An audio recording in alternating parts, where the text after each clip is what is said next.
Let's go, party people. What's up to another episode 15 here at Unfinished Business. Thanks for coming to hang out with us.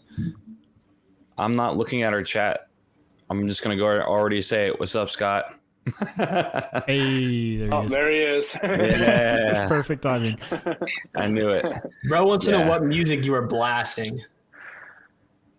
Oh, it was probably like Party in the USA, something like that, where I get my wife to kind of nice. Dance a little bit because she loves to dance. So if I play some music, she can't help herself.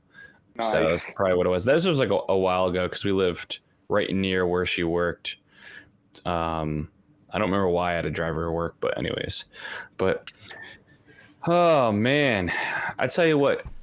I know we talk about what we did in disc golf or what's going on in our world. I'm just going to start off by saying I just got back from a long weekend of being with teenagers away. And I got roped into playing in a basketball tournament that I was nowhere near physically and mentally prepared for. We won the tournament. It was awesome. But I am so beat. Like, I'm driving back yesterday from the middle of actually Scranton, Pennsylvania is where we were. Shout out. Incredible. I have family there. Do you really? Yeah. The home of Joe Biden, or so he says, apparently. Yeah, I was driving back yesterday and I could feel just stuff start aching in my body, like my left lower back, muscles, yeah. my right calf, my right hamstring. And I'm like, dude, what the heck? But yeah, I am whooped. I couldn't even focus this morning. And then I had to wake up early this morning because I had to go take my car to the shop to get a new key made for it. And I had to have my mom watches my daughter on Tuesdays and Thursdays, and she had to go with me, pick me up, and I had to go back to her house, take my mom's car to work, come back home from work, pick up my mom and my kid, go pick up. It's just been a disaster day, so I've not been able to relax. But I did get a chance to play disc golf before I left, and played at a little course, shout out Scarborough Hills in Street, Maryland. The place is absolutely sick course, and got to play with a buddy of mine I haven't played with in a little bit. Putted horrendously, but not much going on in my disc golf world. I have a big tournament coming up on Saturday that I'm super stoked to just get going. Sounds like you need to hit the practice basket a little bit before the tournament. I need to hit a lot of stuff, but yeah, I've been trying to recover with icy hot and stretching, and yeah. I'm sure my body would be good, but it was good to go out and play basketball with a bunch of teenagers and talk trash to a bunch of 15-year-olds. So it was a good time. So Corey, you got a chance to play a legendary course last week. Let's hear about it. I did. It's called Parmalee. It's right by Toledo, Ohio. Toledo. And Taylor loves it. It's my favorite place. Taylor loves that Can't city. wait to move. So I played a lot of disc golf between the weekend and today. Friday, I drove down to Kentucky for work. I went to Parmalee, which is, like I said, this little, there's 3 holes out in the open, and then it's 4 through 14 are just pitch and putt, under 200, awesome holes. And then it goes back out into the open, and you play the last couple holes where a few of them are decent size, but it's a lot of fun. I just posted a video today of me playing there. Then I ended up getting to play most of Idlewild because I had to go through the Cincinnati area. Stopped in Dayton at Hazy Shades, picked up this new pipeline. Ooh, that is sick. See, I really wanted this to be a brighter pink because they had it on their website. Mm-hmm. It's not, so this is probably going to be my bring just in case there's water. So when we go down to North Carolina and there's any water holes, this is probably what I'm throwing over it. Because I did want it to be super bright pink, and the website kind of deceived me. They did got to play the saturation up a little bit on some discs. I look completely reddish orange on the internet. No, I'm gonna do that when I film this. I'm gonna throw it, and I'm gonna look reddish orange, sickly. But this is gonna look like a cool pink. Hazy Shade also where they make pipe and discs. They're the owners, so some of my favorite. Oh, really? They did have a lot. They did have a lot. There was a few. Who makes cherry plastic? Pipe Pan. Is it Pipe Pan? Yeah. Dude. So good. It's not cherry. It's something cherry. Feels like Satin cherry. yeah. Oh my So good. goodness. Oh my goodness. I need to go back and buy one of their satin cherry putters. I was holding it for a good 30 minutes. The bagger, it is so good. I'm gonna Like, PSA to everyone out here. Scott in the chat, he just said he's going to Hazy Shade. Pie Pan is so slept on. Their discs are incredible. They won't sponsor me, so I get nothing from this. But their discs actually are just incredibly good. Their Butterline putter plastic is the best putter plastic that exists. I was holding this in the shop because I was like, I know I'm going to buy this. And then I was holding like the satin cherry and just walking around feeling it for like 30 minutes. And then I put it back because I shouldn't be buying more Frisbees. But it feels so good. I need one. Was it like kind of like cushiony, grippy? Like it's got like it's textured. So I talked to them a little bit about it. So it's specifically they like etch the mold and it's textured. Specifically, I don't know more of the process than that, which I respect Pie Pan a lot because it's a very small company, but they do all their plastic and like molding and everything in house, which is rare these days. So I really like that. But yeah, I've got a satin cherry glow bagger back here. It's just phenomenal. It feels like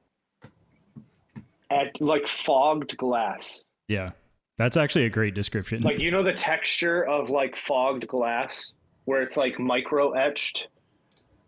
No, not really. Not you me. don't feel not a really. lot of glass out in the world. You don't just touch things for no reason.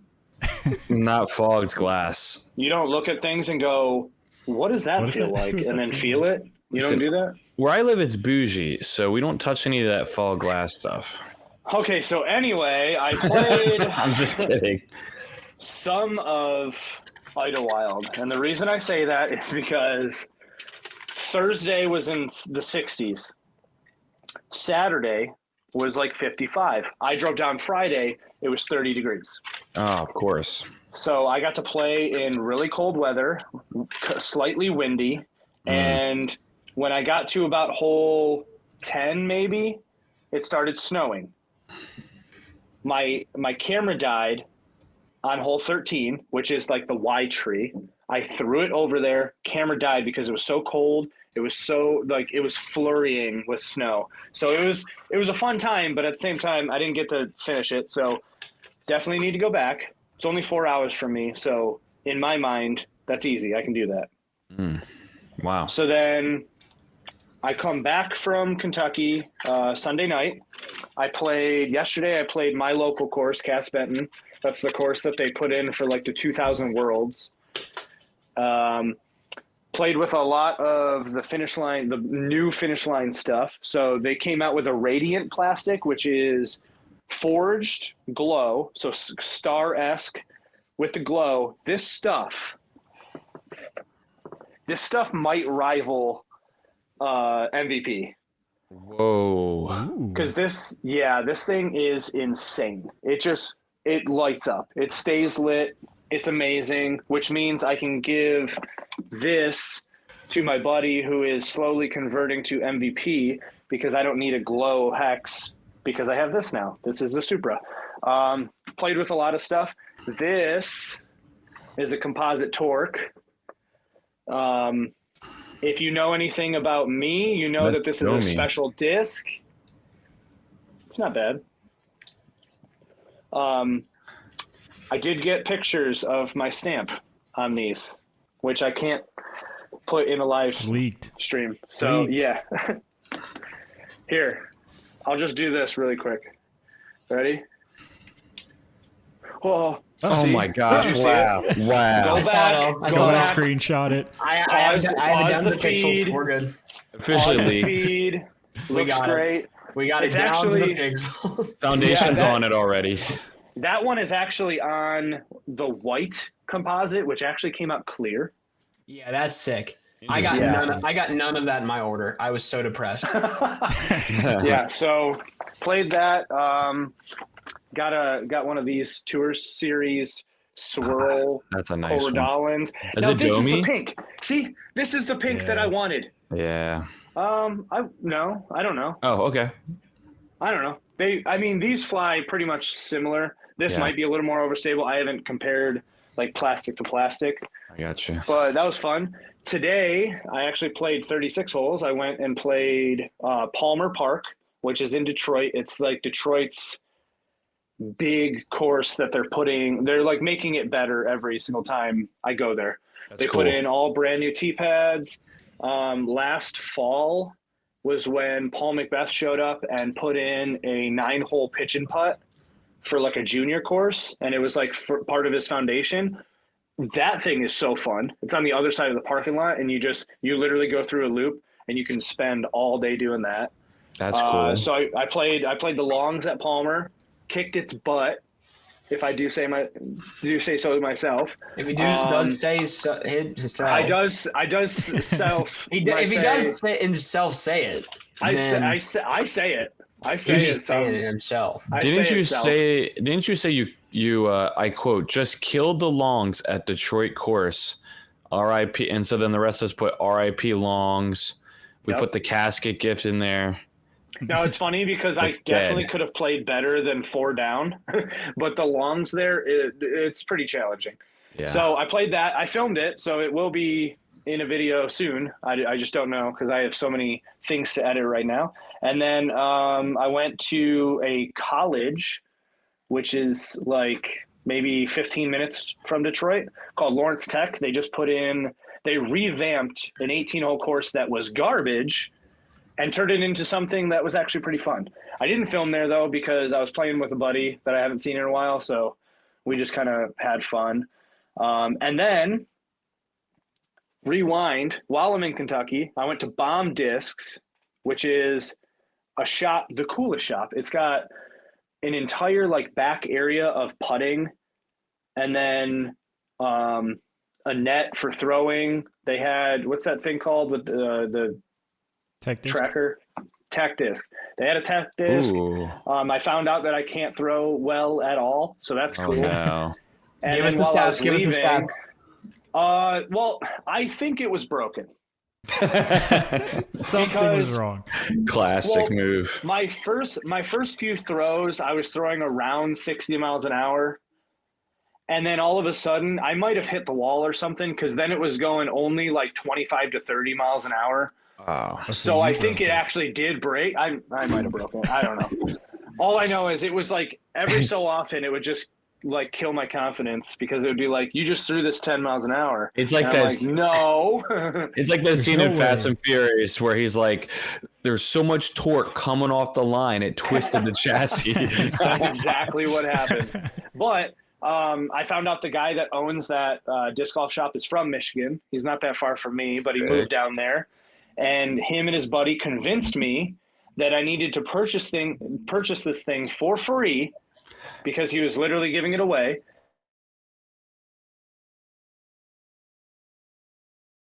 Ever had the issue with losing your disc golf bag, but if you do think you have that issue, then maybe you need an AGL cowbell. Oh my gosh. You know what it is? Sick. It's so you can like put your bag down and walk away, and if somebody tries to steal it, you can start hearing it go down the fairway. Oh, I don't want this. I don't want this. So when the Palmer video comes out, I walked around the entire Detroit course with this thing on. Incredible. It was very annoing, but Alex that has to be a punishment for a Charlotte round. Like whoever finishes the lowest has to use that. Bro, I'm gonna get used to that cowbell. I can already tell you. It's so funny though because there was parts where I was like, I don't even hear it anymore because like I have my bag on like both straps and like it was just not making any noise.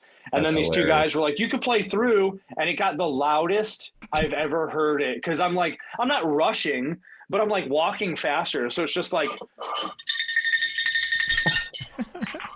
and then I had to explain to them that that's not normal. Like I don't usually have this on my bag, and they're like, "Yeah, whatever, dude, you're a freak." All right. So yeah, that's how my weekend's been. Nothing you said about that could have prepared me for you to bring up a cowbell. Yeah, same. Never in I wasn't ready. Yeah, I know, right? I also someone reach out to AGL. Why? Why did they do this? Please DM. Let's DM AGL straight from. Maybe it's like one of those things you put on the Yes. front door instead of the bell. You ring that cowbell for when you want service. God. Mhm. By the way, go ahead. No, I don't want to interrupt. I was going to say, last but not least, I got some discs to review that I grabbed. Let's go. The Luft Hydrogen, which I didn't realize is a 1200. And when I asked, how does this fly? They said, like a glitch, but it doesn't go anywhere, which means it's like no Floaty. glide. Floaty. No, not floaty. But I mean, like, it's got to like be up in the air and then just like slowly come to the ground, right? No, apparently you throw it and it goes like this. Which that's exactly why I'm going to review it. I've seen it thrown before. I got to remember. I don't know. Then I grabbed a Sabbat. I don't know how I like Sabbat better. I think it's Millennium Sabbat. I like Sabbat because it sounds like Noob Saibot, which is Right. a ninja from the what is that series? Mortal Kombat. Mortal Kombat. Yeah. Yeah. So this is 11.405. Didn't know you could have a 5 fade. Yes, you So absolutely. apparently this thing is like an 11 speed tilt, and I can't wait to throw it. It's also very gummy. Interesting. The stiletto is a 12.305 from Latitude. That's nuts. And then Yeah, lastly, I have one. It's wild. I don't feel that bad for taking this because there's literally no name on it. But I found a time lapse. Ooh, wow! They wiped the was- stamp. Yeah, which is why I didn't know what it was until I got back to the hotel. But it was conveniently on the side of hole 1 at Idlewild. It wasn't there when I threw hole 1, so someone threw it and then said later, and then now it's Extra throw or something left it out there. something I get to throw. So that's cool. That's, Yep. Rim's nasty on that thing. I just want to say Corey went on a nice 10-15 minute rant, and I just want to say we have to bring up that shirt you're wearing though. Facts. This Oh my gosh, look at that. Mighty Mighty Morphin. Power Rangers, baby. That is amazing. It's Shout out crazy. to Robbie, my best friend, who is literally an encyclopedia for Power Rangers. That's wild. I was gonna say that's wild that you were wearing like That's an Wild Force. I was gonna say that's wild that you were wearing an XL for the last 25 years of your life. No, I went out as an adult and purchased this with my own money. I know, I'm joking. That's awesome. All right, guys, that's the episode. We're just We'll gonna see you all in listen. the next one. Yeah, Corey just like absolutely just played so much disc golf and bought every disc available. I did. It was awesome. Dopamine is through the roof. He's gonna have a terrible week now. I don't remember the last time that I actually had multiple videos that I needed to get edited. Like it's usually like, oh, I just filmed one. I need to scramble and post it today or tomorrow. And now I'm sitting on like 3 or 4 different videos going, life is good. I was gonna say like a month ago we were just complaining that we couldn't get out and play, and you have a million videos. It's currently 50 degrees in February in Michigan. Ooh, let's There go. it is. It's gonna get warmer next week here, but I think this weekend it might be chilly, which is super dope. Not so. Taylor, what's going on, big dog? I played in a tournament on Saturday. Unsanctioned, just little charity doubles event, 1 round thing, but you know it counts. You had to play one shot and everything. Ended up in tied for 5th. I will say I'm typically not a guy that's like, oh, that putt spit out, like it, you know. So I'm a recognizer of bad putts. We had 2 pretty atrocious spit outs that like would stay 90% of the time, that would have put us in solo second. All that to say, I had a great time. It was definitely not cold. It was in the 50s, but actively raining through 75% of the round. So that was fun. Like pretty windy and raining. So I threw a lot of overstable discs and I made a lot of putts. So the takeaway from the tournament is if anyone that listens to this podcast or is in the chat room or is in this call hears me say anything about putters that aren't in blend alpacas, you all have a pass to punch me in the noggin. One, Is that what one- were one you good putting time. with alpacas? Yeah, they were. I was so on, man. It was sick. Dang, that's awesome. So what are you gonna do about the you had those myths? What are you gonna do with those now? Just put them on the shelf for later? Just look at them until I get bored. No, of them. yeah, I was gonna say, Probably- don't touch them. Don't touch them. I'll probably switch to it in like a week, and The first thing we'll do when we get to Go on the Charlotte is cycle. just like tackle Taylor to look at his bag to see if see he's what got the putters there are. alpacas, and then we'll all just start beating him up if he doesn't have the alpacas in there. I consent it. It's okay. We all heard it too There it is. live. There you go. We got it on lock now. So Sick, Matt. I have not done anything disc golf. I ordered the new Atlas bag, which is nice. It'll be here before my tournament on Saturday, and it looks like there's a couple little things in there that irritated me about the V3 I had that I think are going to be gone with the V4, and then just have some stuff coming in, and just prepping for this tournament. But I don't think it's going to go well at all. The you know how That's the UDisc has spirit. you know how UDisc has the public averages up for courses now? Mhm. So for the short tees of this course, the average is the global average is +8, and I have to play a round from the long tees and a round from the short tees. And it's not particularly hard. There just aren't a lot of birdies, and there's a lot of OB. So we'll see. We'll see. Dude, that's like the best place to like. I like playing tournaments with a lot of OB because I know if I just keep it in bounds, I'm probably gonna be up there. Yeah, and the worst part is, dude, there's a kid that I don't know. I don't understand. I used to think he was the best player around by a long shot. And he's playing MA3, which is what I'm playing this weekend. Okay? Which is it's my first event. I figured might as well go with MA3. I don't really care how I place.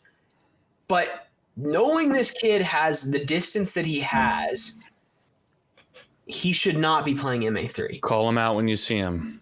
No, I'm saying he performs poorly at these events. Like he played last year. But He doesn't Never mind. live up to his potential. he doesn't live up to his potential. And his rating is definitely that he should be playing in like MA3. Yeah. But I'm like, I've watched you throw. What is bad about your game that I'm not seeing? But I've never actually been on a card with a kid. And it was, I know it's putting because we played an event one weekend and I got done with my round. He got done with his round. And he was like, where are you at? And I was like, I'm at like 8 down right now because it was really popping. I was like, oh, I'm at 4 down. And I was like, I know you have an easier time getting everywhere I'm going. So, but ain't no way I'm winning that one. How's But his I was gonna- accuracy? He's a lefty, so I think a lot of times he has to force his way through lines. Oh yeah, that's why he's bad. No, come on. That's the But, answer. I mean, he's a super cool kid, but it's just like, Yeah, Dude. so is my dad. He's super cool, but he's lefty, so we just kind of don't talk to him. Lefties are weird, dude. No, yeah, I was gonna ask you guys' opinion on this too, because the tournament that I played Saturday, we ended up playing rec, which I felt a little bad playing rec, but also my partner has played like less than a year and like was solidly like MA4, so we are kind of like, oh, let's just split the difference and play rec. Which I mean, obviously we didn't win. I small, not actually a gripe at all because it's literally a charity doubles event, but the team that won in MA3 should not have been playing MA3, but Yeah, it is yeah. what it is. But I that was definitely a weird spot where there were a couple like Matt was saying holes that I got to that nobody else in my card was getting to that hole. I was like, I kind of feel bad for playing MA3, but it is what it is. Yeah, I mean, the first ever doubles, like public doubles I ever went to, I remember playing against a group where their B player threw much further than their A player, but he was atrocious at putting, which is why they ended up winning, because the A player is a good putter and the other guy threw like 450 feet, and that's all they needed. That's nuts.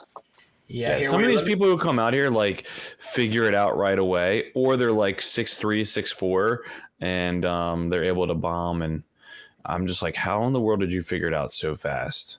Yeah. Yeah, I guess this guy isn't actually that bad. He's 859 rated, so I mean, it's not amazing. But it's not Garbage. terrible. That's garbage. For our area, we just don't have events that you can like. Bro has been playing for years and been actively trying to get stuff, but to try and get events to rank up your rating is so hard.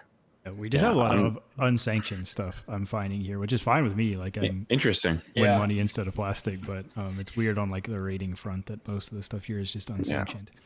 We have a ton of tournaments where I live, and it's all very competitive, and there's all a ton of people trying to sponsor. Like I mentioned on a previous episode, Birdies are near me, so they sponsor a lot of events, and there's another 2 or 3 other companies or groups that sponsor a bunch of events. So there's a ton of competitive stuff around me. But the problem is that like you'll get like, let's just say 3 events within like a 50-mile radius of you. And I like trying to look at to see like who's a player that I want to beat. And then if I go there, like he'll be the only guy and it'll be a small group. Or I could go to another course where there's a larger group of pod of players to play, but I don't know any of them there. So it's just like, it's kind of not saturated. Yeah. Saturated. Segregated. I don't know which word I want to use, but it's like, instead of having everyone to do with color. That's true. Actually, both of them do. Yeah, I mean, they facts. Yeah, to an extent. Yeah, Whoa. but I mean, like it spreads out the talent, is what I'm trying to say. So I guess that's segregating. Yeah. So well, this year I'm gonna try and play some MA1, see if I get my butt whooped. Which I thought I was going to for MA2. Like 2 years ago, I played Rec. Last year, I played MA2, and I was like, oh, boy, I'm probably going to go back down to Rec because I can't keep up. And then I did keep up. Yeah. So now I'm going to play MA1 and see if it's just like, I don't know, maybe I just happen to play. And next year, it's the Q Series. Let's go. Oh, yeah. I feel like I do that a lot. I played the though, course too. in Michigan. I feel like I played in my competition a lot, especially just like in random rounds with friends or whatever, which, casual stuff you don't really care, but I definitely noticed that about myself. Like if it's competitive and people are playing well, I feel like it just unlocks a gear in my mind that otherwise I'm like, oh, like who cares? I'm just slinging frisbees. 100%. It's just like that same thing where they say like if you're around higher performing people, you perform like at a 15% increase. So I think it's like the same thing, which is why I'm jumping up to MA1 this year as well. So that'll be really fascinating to see how I do at an MA1. Oh, yeah, my first... I meant I'm going to MPO. Oh, wow. Never mind. I'm done talking. I forgot. Yeah. I'm way better than you. That's true. Corey hit some banger putts. I'll say that. Hey, also, you didn't tell everyone, but you lost Old Faithful, right? I did? Yeah, your highlighter zone. No. I found it. It was in the water. Eureka, we found it. Yeah, it's right here. It's right here. Oh, you told us We're you so lost back. it. No, I told you that okay, so so hole 2 at Idlewild. It's like a weird, most people do like this little weird roller, which opens them up to go over this little pond, and it's on like a hill. Well, the basket wasn't where it normally is. It was like a lot shorter. So I guess there's like another placement for that. I didn't know how far the pond was. So I just flicked the zone up thinking like, oh yeah, I'll be like short and then I can throw over the water. I just sailed it into the water. Did. Yeah. And then because it was like overcast skies, about to snow, you could not see anything in the water. And then after about 5 minutes, I saw like a faint glow. Oh, she was calling your name. I think it's right there. So then I had to grab a stick and hold on to another, like a tree, and like reach out. And yeah, so I got it back. That's awesome. It's in the video, but I don't know. Part of that course, it's not as long as it looks on the Pro Tour. Yeah. Like some of these holes are like interesting. Pretty simple holes. It's just there's so many narrow gaps you have to hit. So I don't know. Yeah. That's interesting that you say that. Yeah. Because everyone already talks about how Idlewild can be a challenge going through the woods. I think it's more or less hitting the trees. Yeah. Yeah. I did hit a lot of trees. So, but the distance itself wasn't really that bad. Just real quick, like if we could talk about that for like 2 minutes, would you rather see pros struggle on harder courses or do you enjoy them shredding? I enjoy them shredding courses that they would struggle at. I don't know if that makes sense. But like when you can tell that the course is hard and someone is shredding, Yeah. you can respect that. Right. Right. But when it's a course that like everyone is shredding, then it's probably not that hard. Yeah. Yeah, I'm definitely I'm definitely on the fence of like stick 'em at some tough courses like Northwood Black. It's awesome when you start seeing someone shred because you know it's a good round.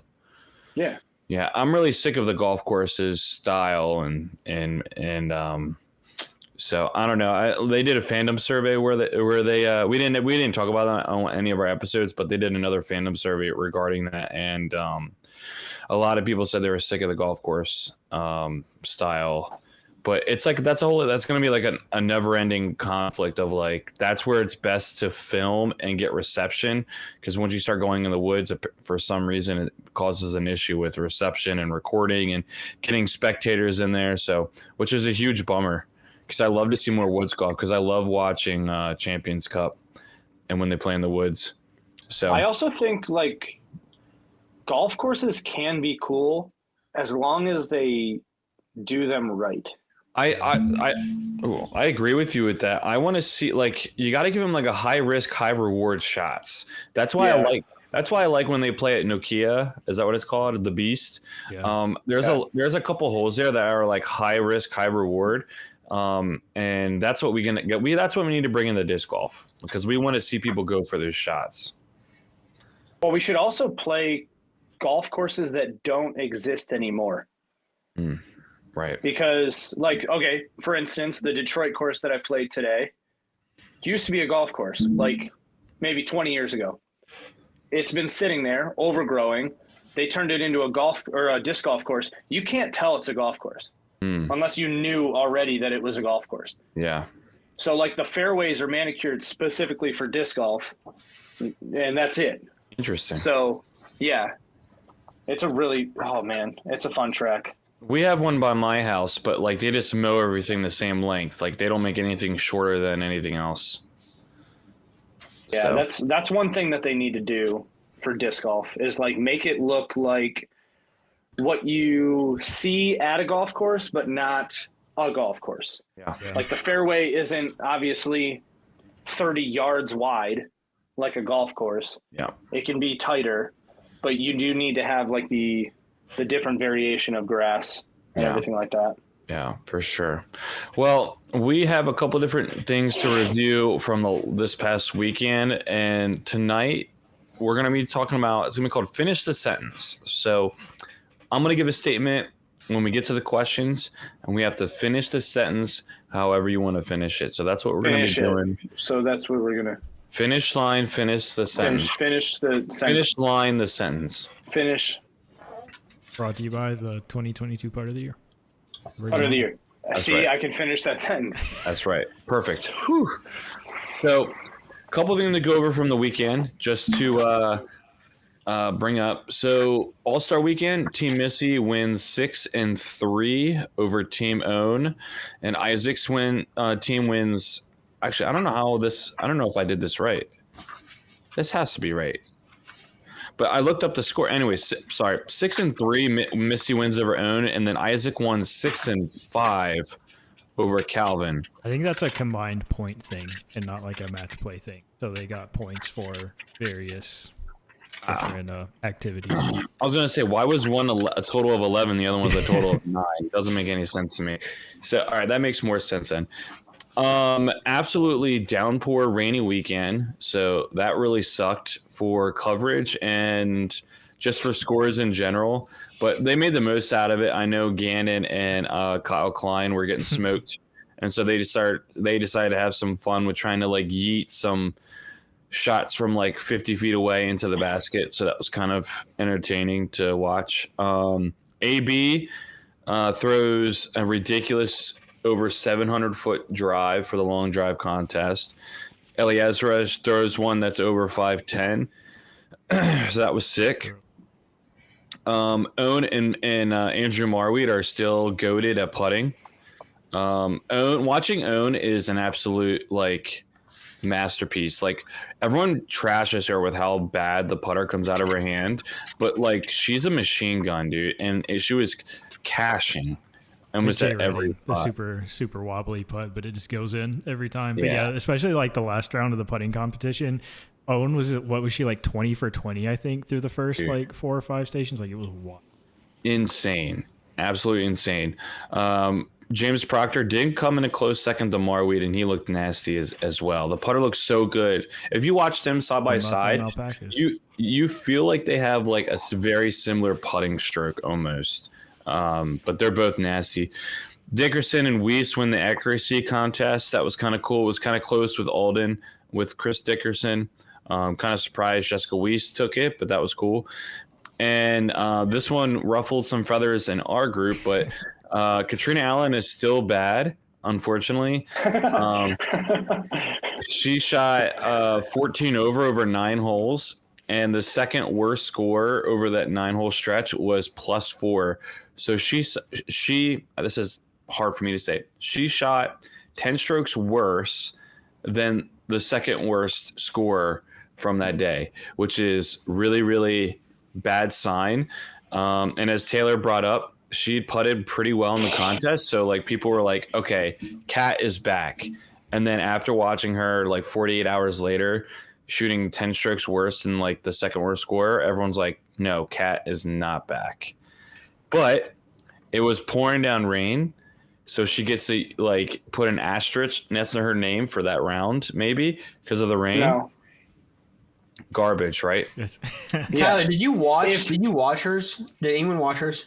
I didn't watch her highlight. I just saw her score. It sounds like there Okay. wasn't a lot of highlights to watch. Yeah, It was I'm just 14 over curious- through 9 holes. I'm just curious where she was taking the L's. I mean, no offense, all right, because Macy Valadiaz played well in one of the events or whatever, but she played against Macy Valadiaz, and Macy Valadiaz smoked her.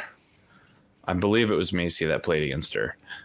So, I mean, Katrina Allen is a 2-time world champion, and she's going 14 over 9 holes. I mean, Holland Hanley shot 3 under the best score, and so Holland Hanley shot 17 strokes better over a 9-hole stretch.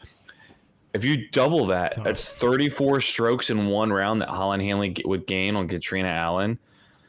I mean, honestly, like, I'm not saying this is trash Katrina Allen. It's just that, like, it's sad to see that someone who's won a multi-world champ has, like, it feels like lost her way, like, out of nowhere.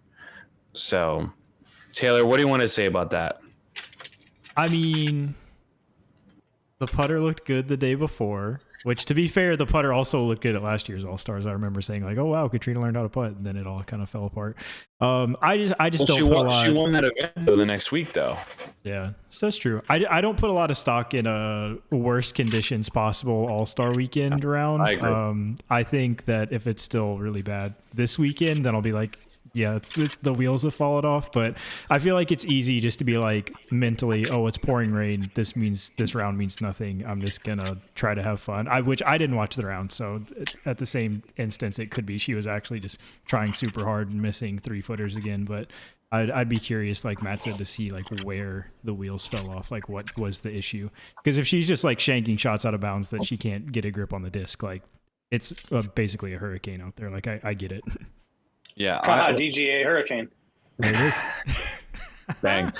Like I said, I was away this weekend, so I didn't watch anything live. I just saw the highlights, and I saw a lot of people in the doubles and the singles round start to throw standstill from the tee pad because they were worried about slipping, which is like really bad, dude. And you imagine if somebody like tears an Achilles at the All-Star weekend in mean, the pouring rain, like. I'm surprised nobody was like, I'm not playing in this, but like, I don't know of anyone who has like a lower body injury, like previously, who would have done that. Or a germ or somebody who's like, yeah, I'm not messing with it. Yeah. I mean, there was no like old guys in it. So it probably wasn't as scary for like Gannon, because Gannon just doesn't realize, yet he's too young. So, I thought it was just like, this is the biggest thing, and we're going to get to our finish the sentences, so I don't want to say anything that could steal an answer away from that. But it just feels like we need to just get away from the All-Star event, because it needs to be rethought. Definitely. Yes. Like I think we should still have it, but it needs to look completely different from what it looks like. Yeah. We had some ideas in our group chat that we were kind of like floating around here today, but like my biggest thing is like, I know nobody likes this when I bring this, or it feels like nobody likes this when I bring it up, but like we should be comparing a little bit to ball golf, like what they do. They don't have an all-star event in PGA Tour, and I know we want to showcase our players. I think there's just a better way of doing it. So, Taylor, you should talk about your idea. Do you think you're not going to talk about it in one of your answers, will you? Let me read the questions real quick. I don't think probably so. not. Probably not. No, we were talking about the kind of like a manufacturer cup idea. Yeah. So I think it would be cool if we took that idea and kind of replaced All Stars with like each manufacturer picks, make it MPO and FPO a doubles pairing and either do match play or some sort of like combined score. You could even go to like 4 people and do collegiate doubles rules, which I don't understand because I didn't go to college, but I didn't play disc golf in college. I mean, but something that makes it feel more, I feel like that's like a long debated topic that people would really buy into. Just be like, oh, I can't wait to see my favorite manufacturer like trash Discraft because they're trash, or whoever, they root against. But it's something that needs to be rethought for sure. Like I would love a way to showcase players and showcase their talents other than Chris Dickerson throwing between trees because we put him there, or some random like very hard putter gap that we found that everybody has to putt through. It just feels a little odd. Distance competition sick, everybody wants to see that, but yeah, I think people are like, Corey don't like to even watch DG.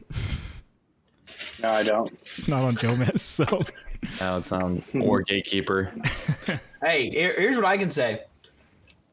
I tried to watch the accuracy competition on DGN after I connected my account, so my PDGA number.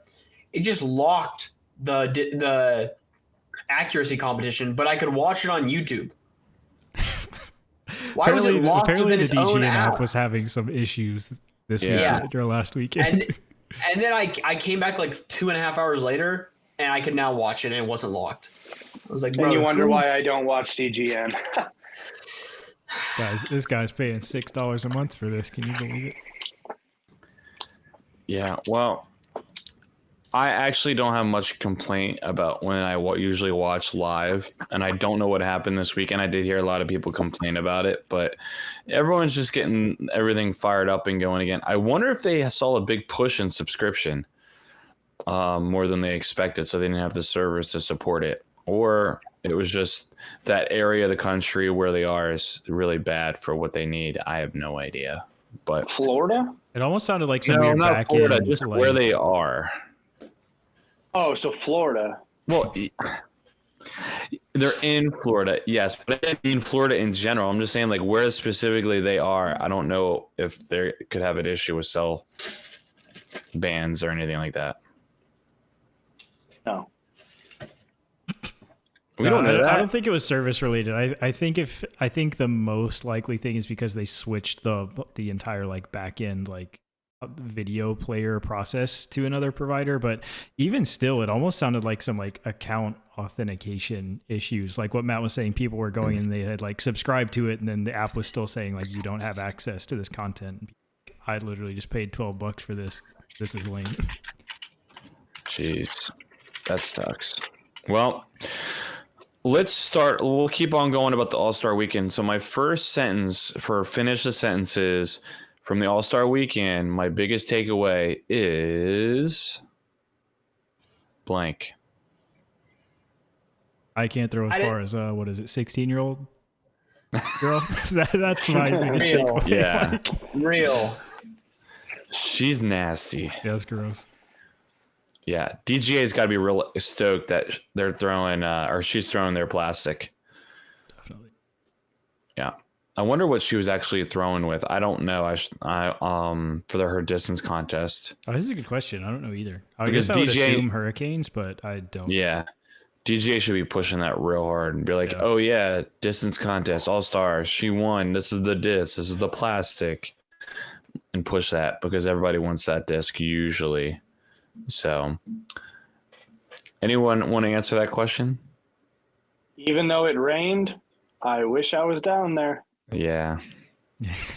The course looks different and sweet. Oh, no, I just want it to be warm. Yeah, that's true. Yeah. No, dude, the hole, I don't know what hole it was that like Ezra Robinson was the only birdie, or maybe Isaac. 5 or 6. Where 6 maybe. you're throwing just like you throw, and if you do not throw far enough, you're just in the biggest valley ever.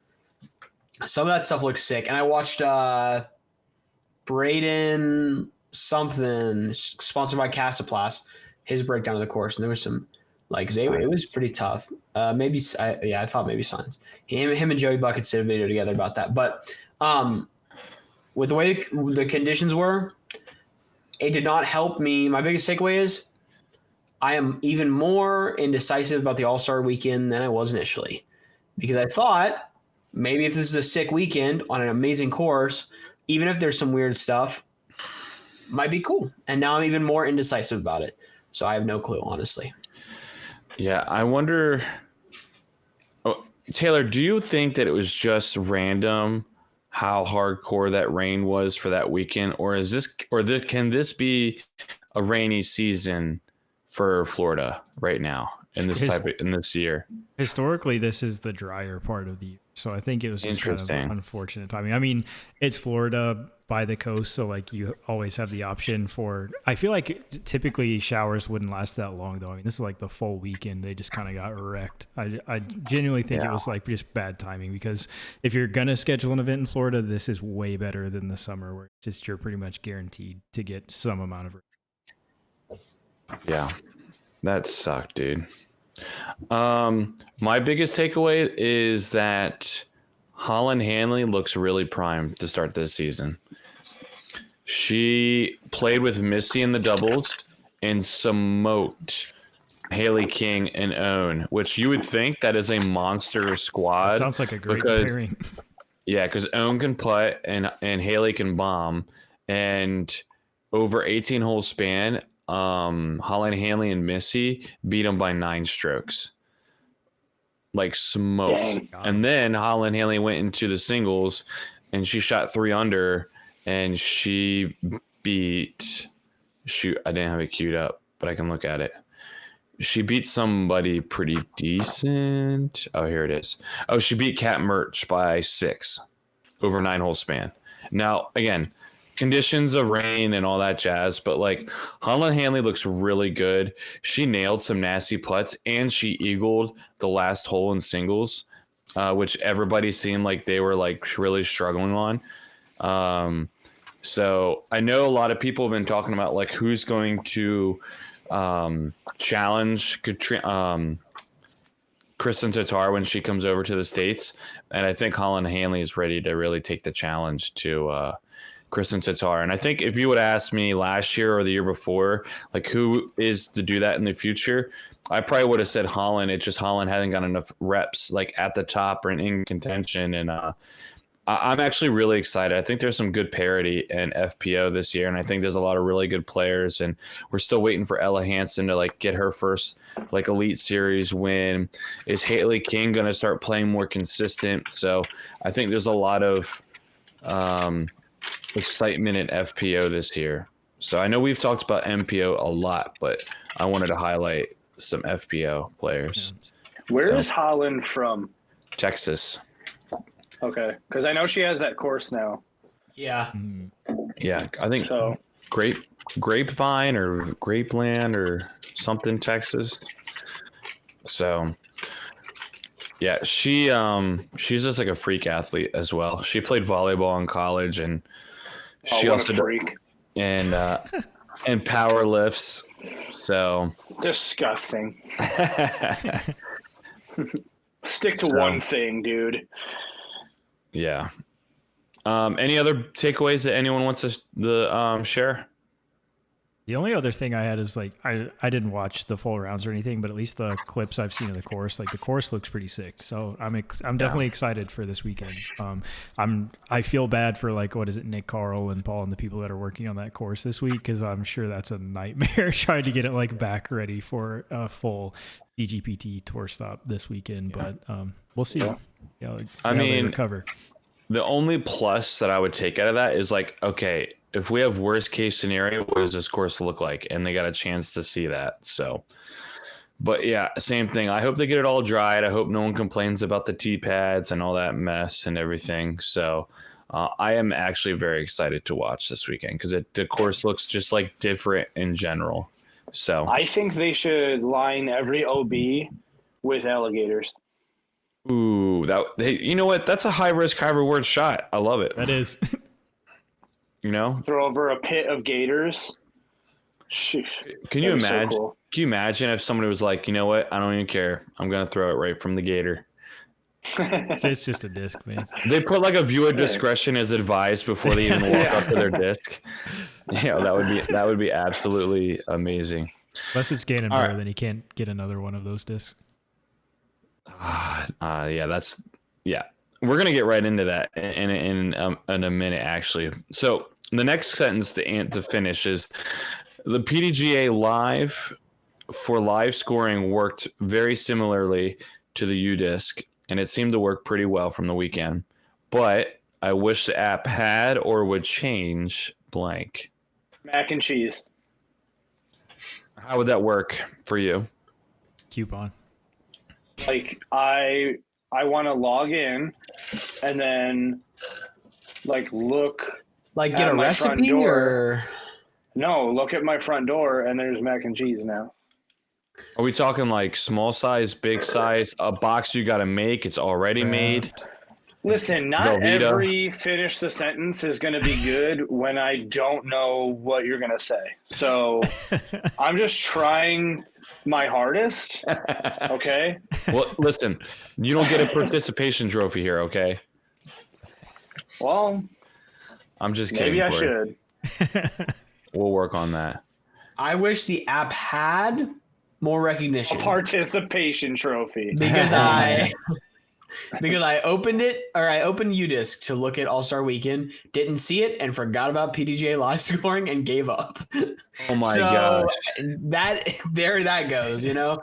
I opened it, I was like, wait a second, where's that at? And then I was like, and just went about my day and never even looked it up. So we'll give it a couple weeks. When did you realize it was on PDGA Live?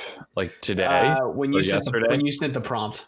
Earlier today. And I was like, oh yeah, that is PD. And then I was like, wait, do I even have that installed? I think it does make sense if you're going to be, I think so, but I was totally lost in the sauce. I love that. I absolutely love it. I was so excited and ready to take a peek. That's what I typically do while I'm working, and nope. Wasn't there for him. It wasn't there for me. Yeah. So Taylor, do you have a response to this one? I didn't actually look at the website, but honestly, the fact that it was functional and had the same capabilities as UDisc, I think is like all I could ask for. Did it have a dark mode? If it didn't have a dark mode, my answer is that it's dark mode. Oh, does it have a dark mode? I don't know. Oh, you're saying if it doesn't, that's my request. That is a good one. Completely unrelated. I know it's a new feature. The tournament I played in this weekend was completely through UDisc like tournaments, which I think is a new thing they've done in the past week or so, and it was sick. Really? Yeah, it made things so easy. Explain, give details. I would actually love to know what you mean. So was there mac and cheese? There was not mac and cheese. There was chili at the tournament, though. That was unrelated to UDisc. Okay.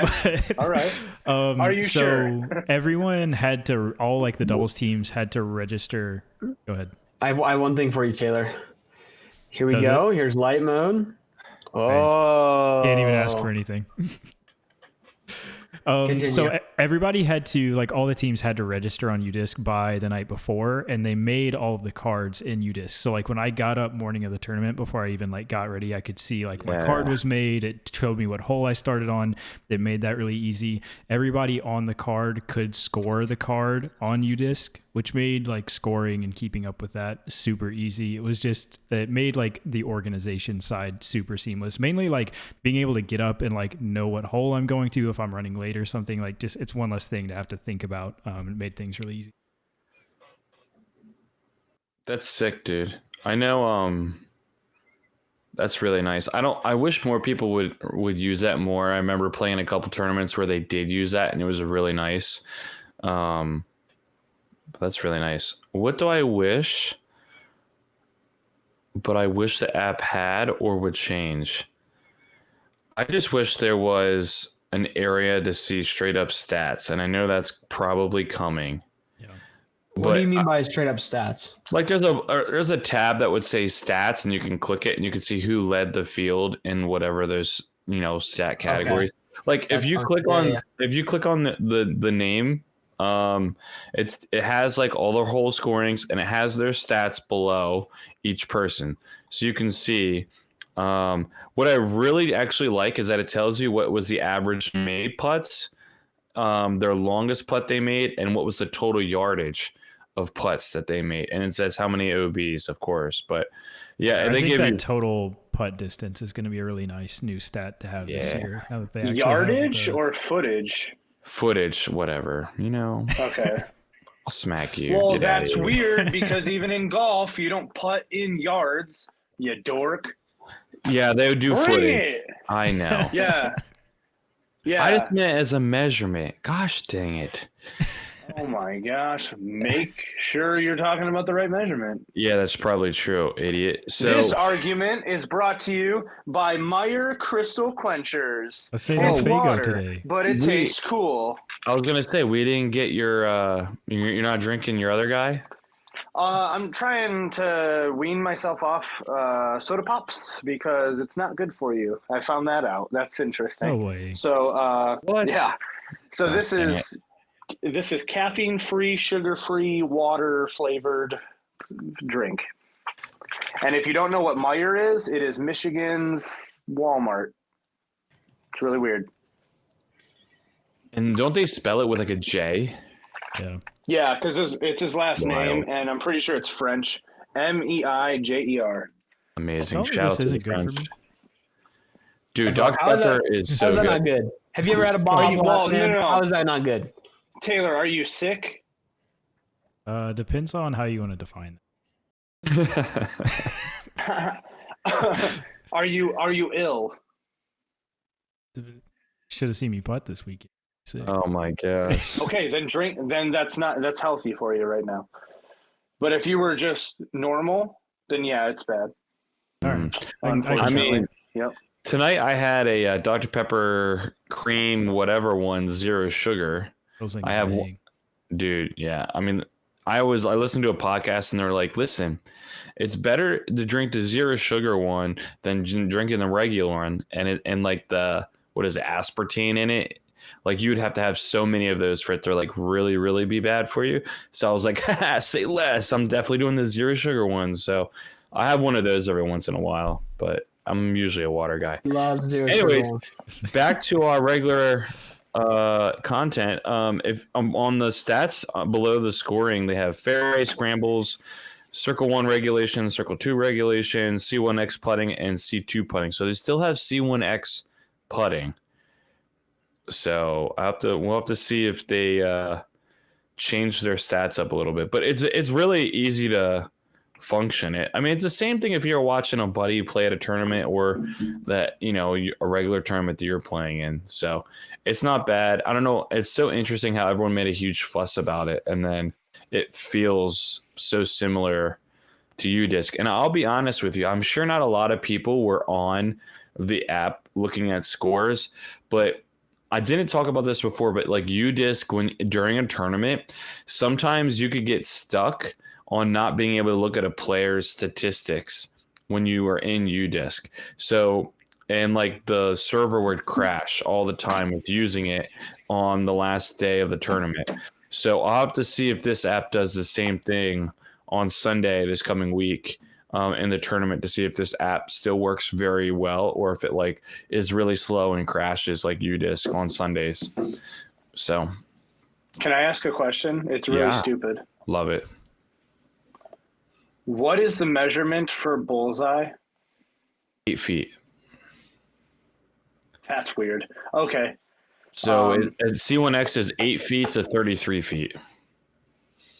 Or 9 feet to 33 feet, but So they need to split that in half then to have like better statistics. you think? Yeah. Well, if we want to do like every like 10 feet, then you could just say bullseye is like sub 10, and then 10 to 20, 20 to 30. And then that way the statistics are a little better. Because if you just say C1X and they miss a putt, but they were at 12 feet, you suck. But like if you're at 33 feet, it's like, oh, well, he gave it a run. Yeah. So, yeah. yeah. You know? Yeah, that's that C1X weirdness to it. So they said, so this is another thing I was going to talk about. Maybe do I want to talk about it now? Yeah, I'll talk I just about it don't now. like that it sounds like a Mazda vehicle. That's, yeah. The brand new 2024 C1X. I just Yeah, think I know, about right? C1X and P1X. Like it sounds like a Discmania disc to me. It does. It Yeah, that's definitely does. true. I'm wondering if they're going to have more volunteers to help. Like, this is what I was thinking about this today. This is what I would do. I'd put somebody like around the basket and I'd put somebody near the fairway. And whenever a disc is thrown, there's some sort of sign nest, like you could do the T-pad like sign or whatever.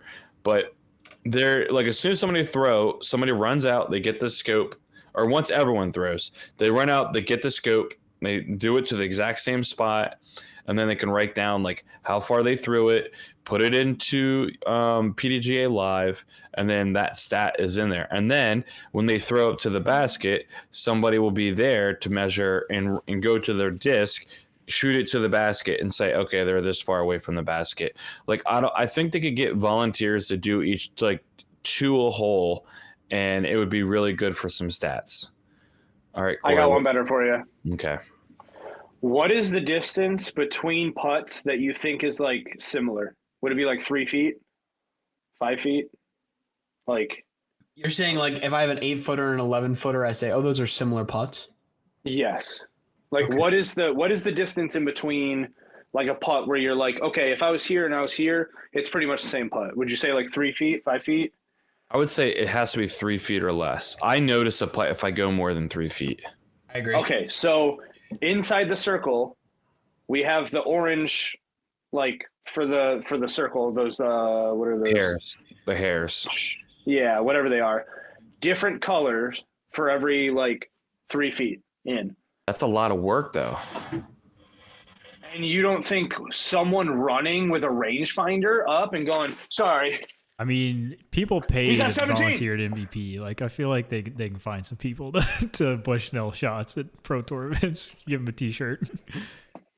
Yeah, Whatever. and like I think it would never take. mind. I think it would take more manpower to put the hairs in around those baskets than if somebody was And you measuring. just have it. Reddit up in arms. Our greens look so stupid. There's so many different colors here. And then people are going to complain because they're show. colorblind and they can't see it. Well, no, they don't need to see the color. The volunteers need to see the color so they could write down, okay, they're on green, so that's 18 feet away. It's just not I mean, inclusive to the. I color. hear what you're saying. Okay, well then what about this? Why don't we spray paint the entire green like Rainbow. like a freaking like dartboard. Do I the kinda like that. checkers. The Do check. the strokes checkers off if you- to where if they're standing in this square, we know that they're at 22.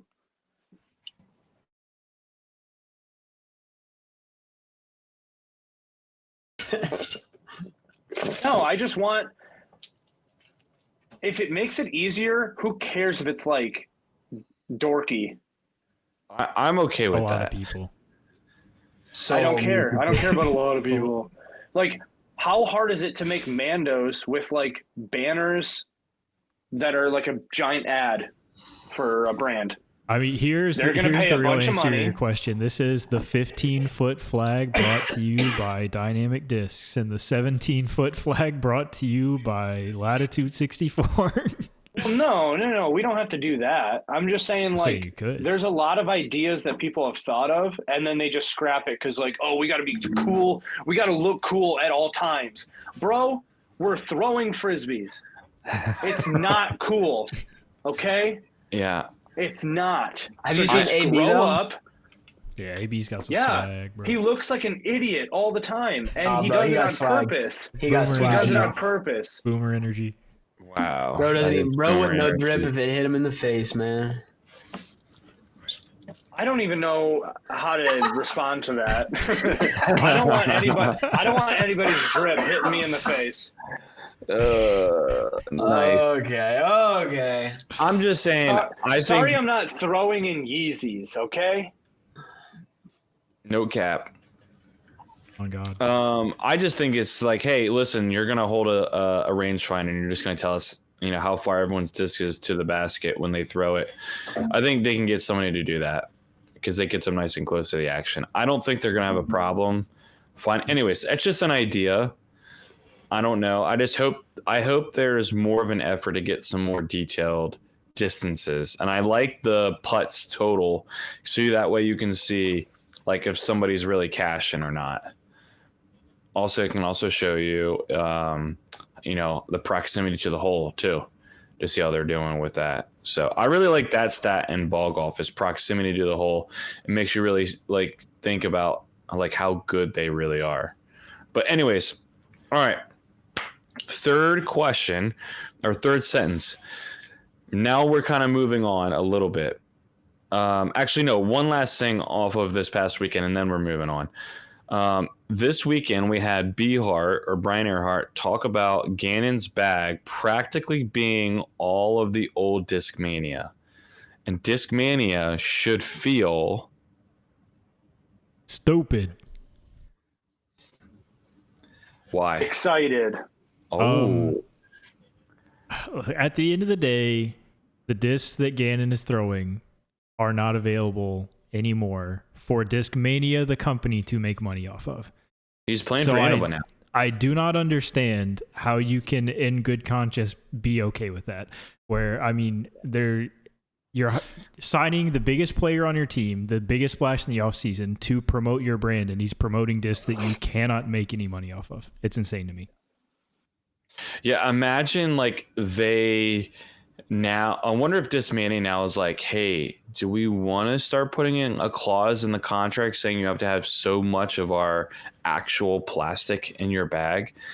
Because, I mean, they kind of already killed this horse on grip lock, so we don't need to keep killing it. But they talked about it yesterday or whenever they recorded that, like, you want to throw things that the pros are throwing, right? And they made Hunter talked about a really good example of Paul Macbeth. Like, if you look at the discs that fly off the shelves for him, it's the Athena, it's the Zeus, it's his Luna. Those are the big ones, right? And it's not his Malta and it's not his Hades because he says he doesn't throw those as often. So, like, I know Discmania art does pretty well, but like if you're gonna have your newest and biggest signing person not throw any of your new stuff, it's like, well, then why do I even want to buy the company if their main guy doesn't even throw their new stuff? So I will say really quick, the two discs I got for the tournament this weekend were a Sweden-made MD3 and an Essence, and both of those things are kind of sick. I'm not gonna lie, those fly classic. So it's C-Line MD3, and I do not know the new plastics at all, but it's the like color shifty one. So like when you move it around in the sun, like the color changes. Oh, for the Essence? Yes. Oh, so that's probably like the is it the Zen? I want to Is say it the Zen? Lux or Vapor or something like that. I got you. I can tell you 1 second. Yeah. Their Sea-Line plastic feels so nice. It's very stable. The Sweden MD3, I was surprised because that thing, I throw primarily Infinite Chariots, which if you don't know is the MD3 mold. And I was like, I could replace the Chariot in my bag that I love with this disc right now and be completely fine. Yeah, it's really, Yeah, I mean, their plastic they've come out with their new stuff is so good. I don't know why. You know what? This is what it really is. Like, everyone knows this about Gannon. He's a collector, and he's all about throwing bougie and flexing because he's a kid. So, like, that's what he's doing with throwing all the old stuff. Is like, he's like, that's right, I'm throwing the old stuff. Like, you don't even need to. Hey, old guy, quit hating on his drip.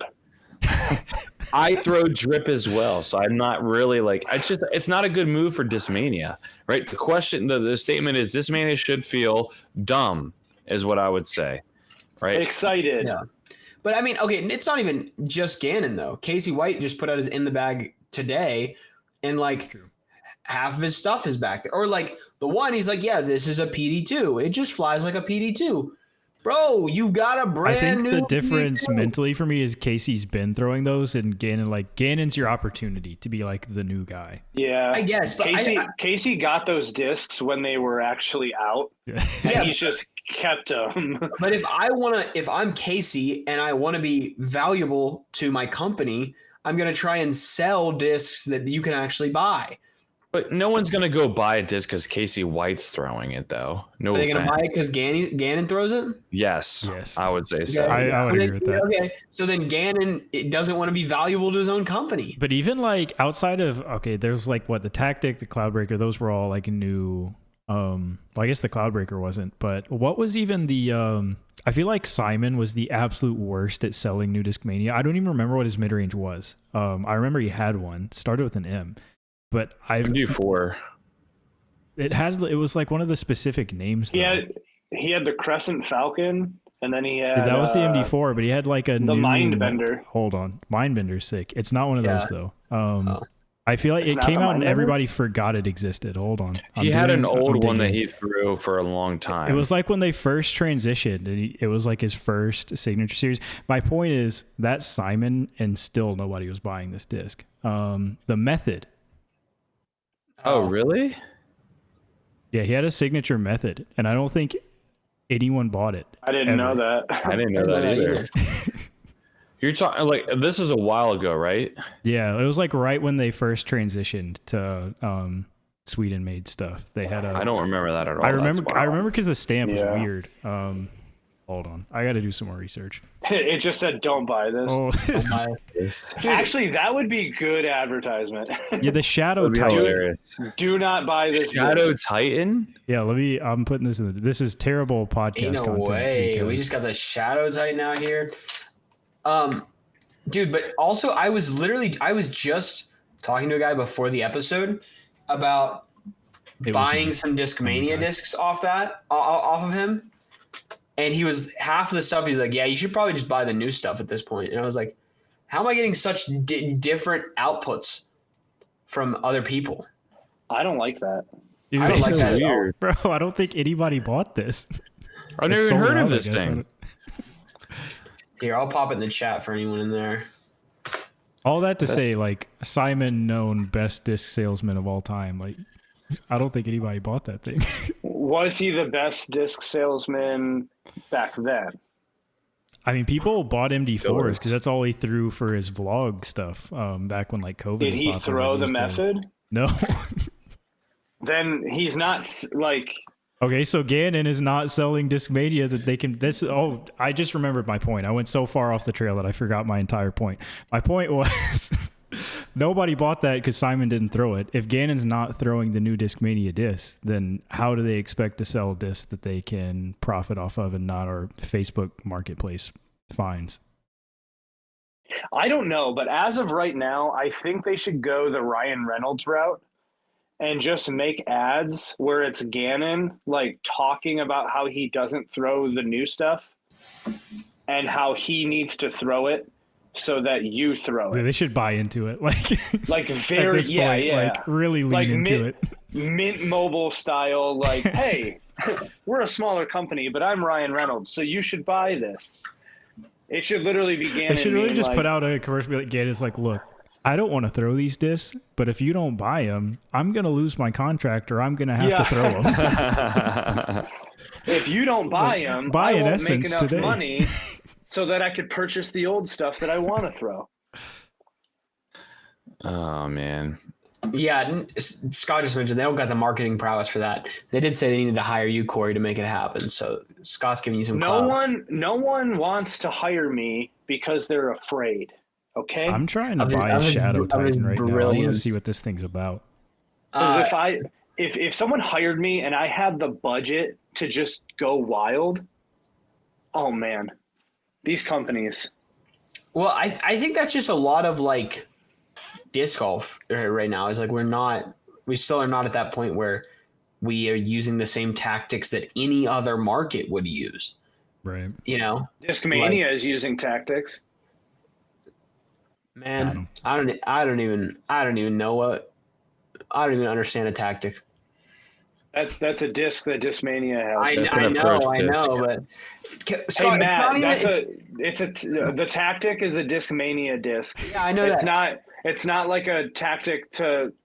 Do you get it? It is a joke. Yeah. And it also could be called a razor claw as well. Yeah, that's what I'm saying, dude. How has this episode been off the rails since it started? I don't know what is happening. Because you all said, let's do this podcast like Corey. Yeah, we did. Okay, Scott, you're saying no one thinks outside the box. I'll raise you one. The box is open. No one's even thinking inside of it sometimes, bro. Nobody's thinking outside the mystery box. And sometimes it's a red box. Sometimes it's a black box. We're not sure. And the profile of the method field looks terrible. This disc looks horrible. Is it just bored flat? Yeah, but apparently it's like a chunkier rock. Like it's a rock that has like a straight bottom. Yes, that's literally what it is. I'm not gonna lie. I have one like right here. And you know what? I'll show you. Hold on, I got one. Yes, snag one for us. But no, I mean, dude, we're Discmania deep in the game right now. I don't know what's happening. Let's get Scott Stokely's discs. Let's start thinking outside the box for those. Okay. Oh yeah. God, there it is. Yeah, that looks awful. Atrocious. Like it's got a little micro bead here. This honestly does feel like a Rock 3, but not as deep. And what are the numbers on that thing? 5503. I'm sure Taylor wanted to know that. I did actually. I did actually also. Yeah, so they tried promoting that to all. No wait, who was that? Whose video? Oh, it was Gannon. Gannon definitely said like, "Oh yeah, this is gonna be my workhorse." Yeah, right. Dude, he's gonna get the old Shadow Titan, man. If you got the old elusive run, I thought he was saying he had like multiple in the bag.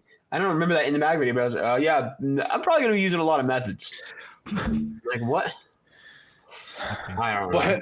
What the fine print that you didn't read said was like using a lot of methods to find old runs and use them. To find end of a made MD3s. It feels like Discmania has been trying to replace and fix Simon and Eagle, and it feels like they've been screwing up lately. Yeah, I would love to see some more press content from Alden Harris on them, you know, or like Bonanza's. He told us when we talked to him he was going to be doing stuff for Infinite because he already has the abilities, and Discmania uses that a little bit for Casey, but it's just for like a random disc video every once in a while. Like just say, Alden, take your 4 Discmania buddies now and go throw 30 shots with these discs in a field, and that's enough to be entertaining for anyone. And that still doesn't happen, but and Niklas isn't the best English speaking player, so I mean there's only so much they can do with him. Yeah, but he's so cool. That's all you need. It's got to be you, man.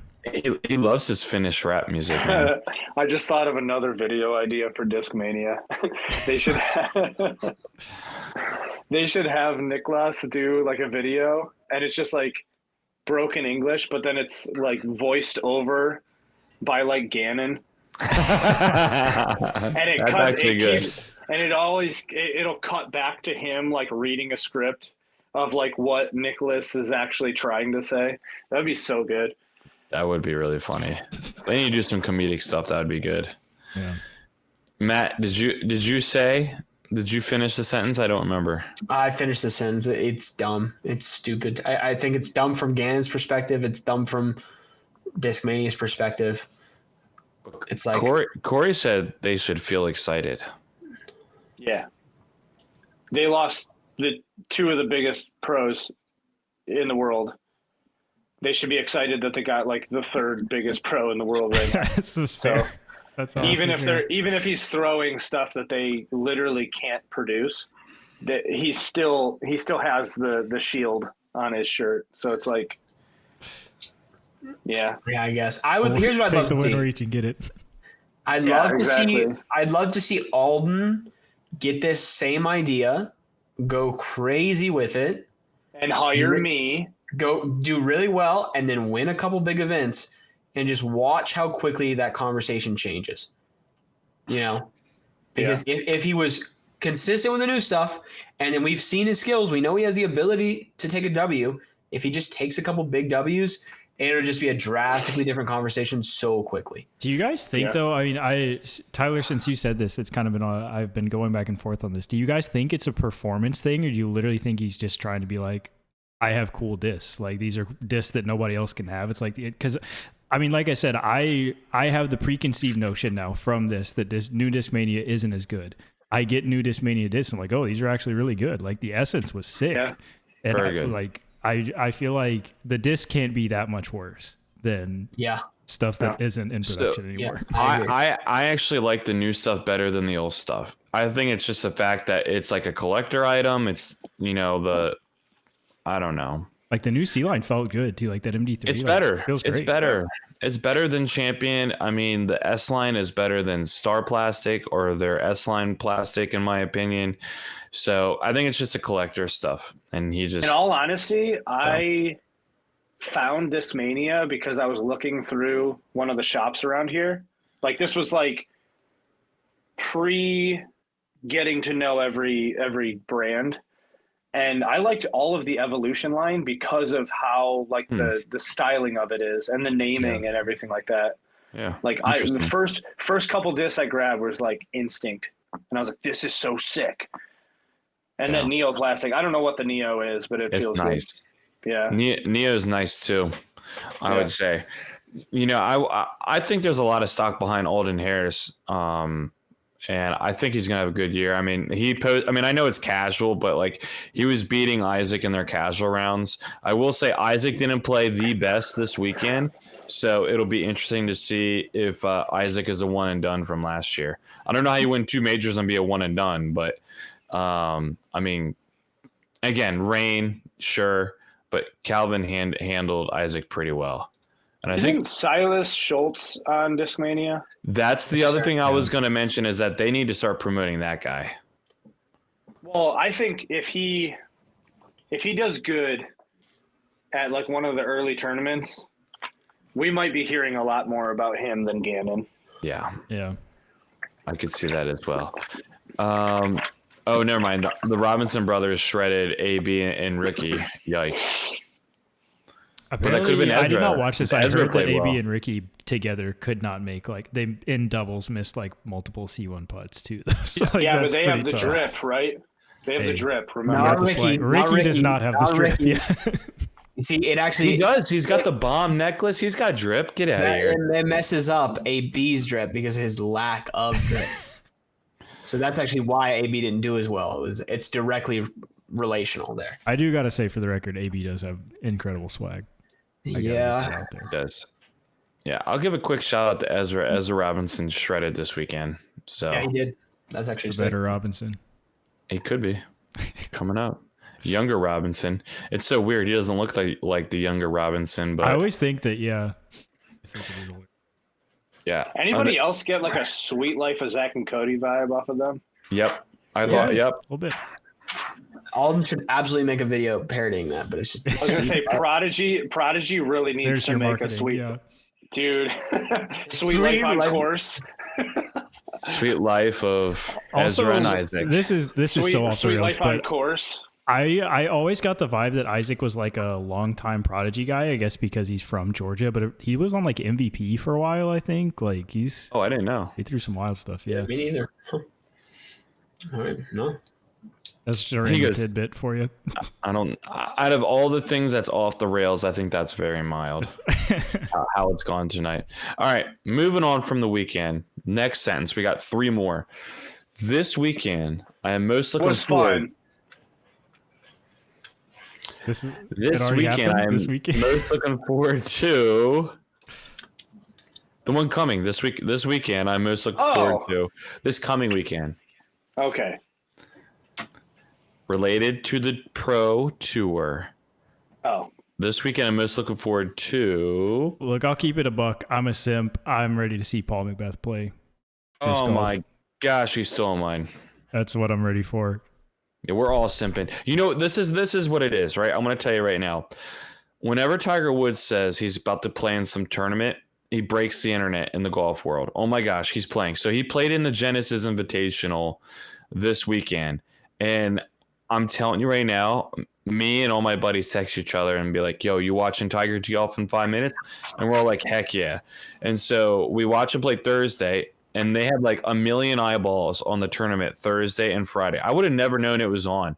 And then middle of the day Friday, he had to withdraw from the tournament because he was having flu-like symptoms and all this stuff. And then all the eyeballs dropped. It's the same thing with Paul Macbeth, dude. I mean, he's going to have an injection of people really excited to watch because it's his tournament, apparently, and he's going to be there. 100%. He also had an injection of stem cells in his labrum. I was a layup for you. I don't want him to win this tournament, though, because then it's going to look like Worlds is set up specifically for him. That's true. Yeah. So, like, I don't want it to be like, oh, well, any course that Paul decides that we're playing is going to just be, like, for him. So, he can get second place. I have a feeling, though, he's going to come out and start putting like a monster. I don't know what it is. Yeah. He says that's all he's been doing is working on his putting. Someone else came out and said he's been a freak working on his putting, too. I like that response, though. I was thinking about saying that, but I was like, I know somebody's going to say it. Yeah. I think I'm just looking forward to live disc golf. What a lame answer. I know. Yeah, No. No. This is a real answer because I feel like every year I act like I'm going to watch a lot of it, and I don't necessarily watch that much. And at the end of the year, I'm like, why didn't I? Like, think about all the times I was mindlessly scrolling YouTube or Instagram that I could have been watching something I'm actually very interested in. But now, I mean, especially with this podcast, I have a very real reason to watch that. But I am interested to see it. I'm excited too. I feel like in the past few years, there's been like a noticeable uptick of quality of live coverage, specifically like 3 years ago to 2 years ago. And then last year was a little bit smaller, but there was still a noticeable jump. So I'm excited to see just what it looks like because I think they'll continue getting better. Yeah. Corey, you got anything? Yeah, I'm excited for Chris Dickerson to win the first Pro Tour stop. I was gonna say that earlier. That's probably what Corey He was throwing some dimes this weekend. Dude, that one turnover shot up the hill, and he skipped it off of the basket. Yeah. I just thought we do have to keep the podcast on Tuesday nights because if it was on Monday, Corey wouldn't have finished the tournament yet, probably because the coverage is still coming. Oh, you think this is the first time that I winged the podcast because I didn't see something? I just agree with you guys. I'm like, yeah, that was a great throw that you're talking about. Yeah. Ratchet behavior. I mean, I was on debate night not knowing a single thing, trying to say the same sentence in 45 different ways so I could finish my minute. That's amazing. Yeah. There's a lot of things I'm looking forward to. I could say players throwing new plastic could be up there. That's a generic answer. But for me, it's just, I want to see if this course lives up to the hype. I think this course has had a lot of hype. So we saw a little bit with the All-Star Weekend, but not really because they did a safari layout for half of it and conditions. So I really hope it turns out to be a good watching tournament online. And everything runs to where I can watch it. I don't have any issues. I can rewind it and if I miss something. So I think that's what I'm looking forward to the most, is being able to just have it on my TV in my house. And if I want to pause it, I can pause it and then come back and then rewatch it. You know, I have a 2-year-old, and so like, you know, she needs to eat, take a nap, I need to play. Like I want to be able to go back and play the live. So I think that's what I'm looking forward to is that feature on live, I will say, but also if the course lives up to the hype or not. It's kind of crazy because like all the things that you're like hoping happens, you can do on Jomez on YouTube. So it's like, but you only get to watch 4 people. Yeah, the 4 best. Apparently, did you guys see the Jomez announcement where they're going to try to loop in more? It was very wordy. Their whole article was like, we're trying to tell a more cohesive story of the full event, which boiled down to like, we're going to try to have more coverage than just lead card on Jomez coverage. Yeah, I started doing that, but yeah. I'll be interested to see how they do that. Because it seems like they've been making shorter cuts for their videos. Like there's not as much lead up to a shot. It's like they cut to them and then they throw. So it'll be interesting to see. So anyone else have anything else they want to add? What they're looking forward to for the weekend? Well, there's like any other. I'm excited to play. Playing more frisbees. Yeah. Yeah.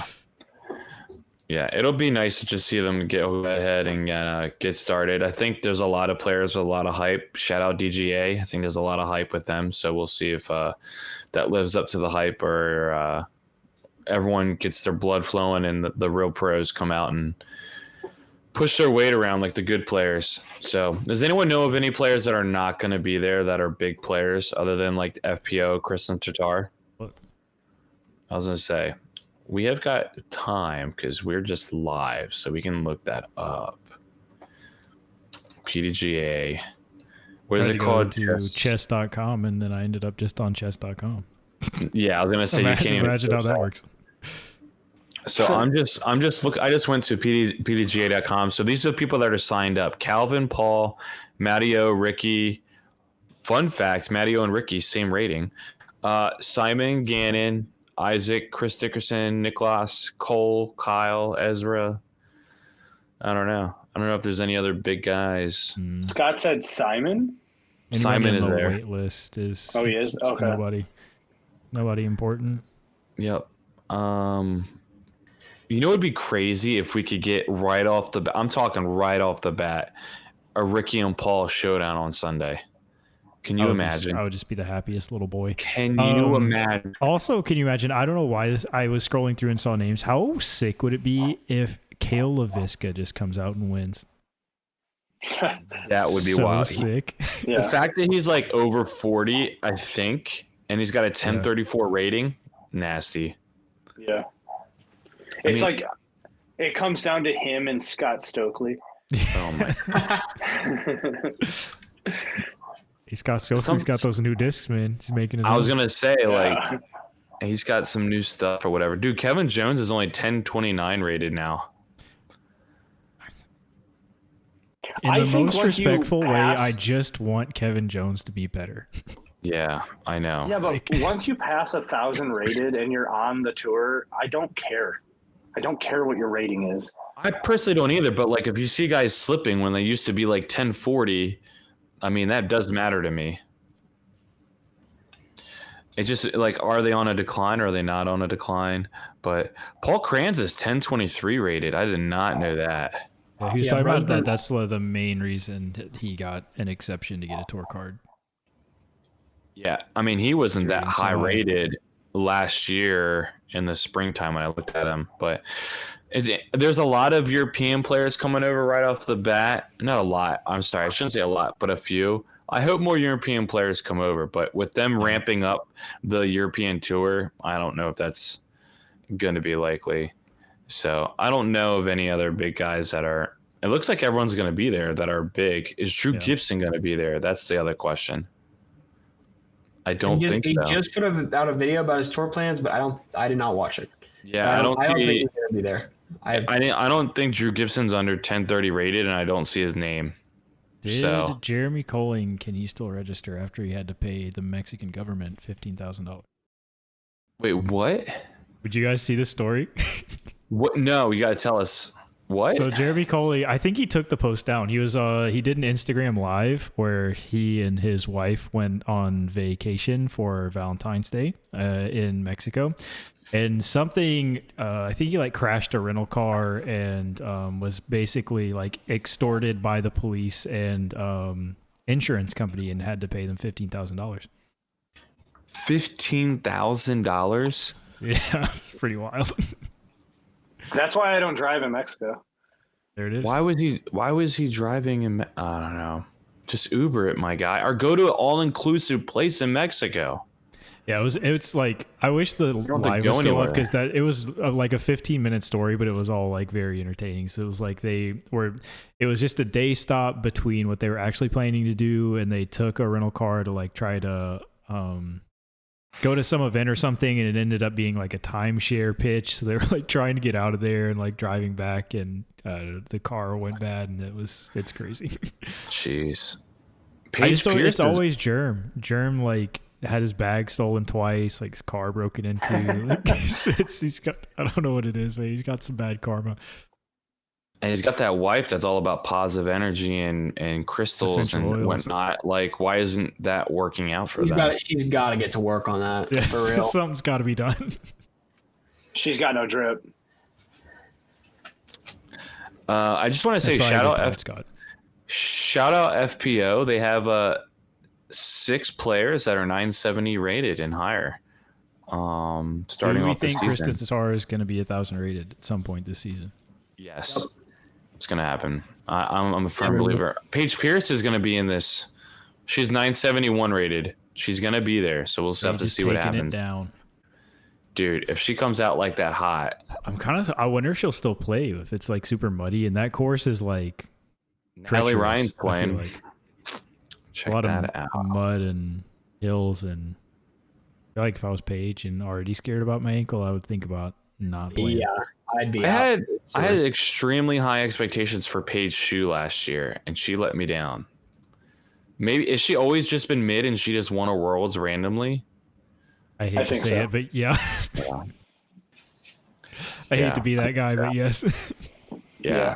I feel like I went back and rewatched that because I didn't know anything about her when she was coming back, and I was like, oh, she was kind of mid. She wasn't even like really that great, but she had a really good week.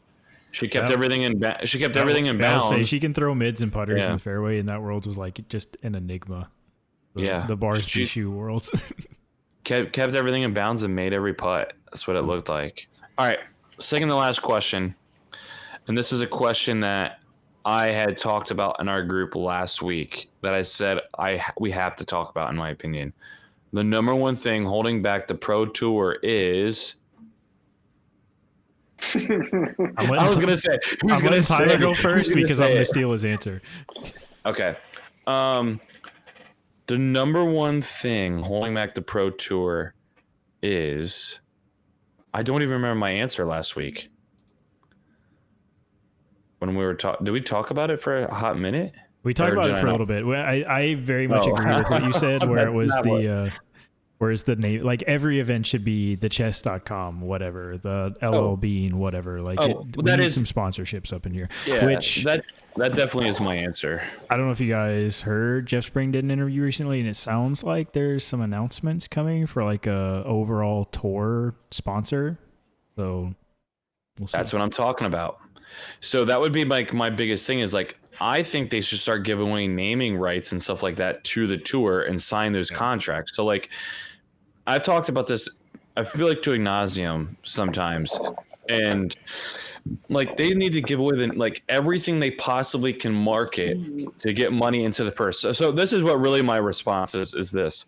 The number one thing holding back the Pro Tour is that the purses are not incentivizing the players.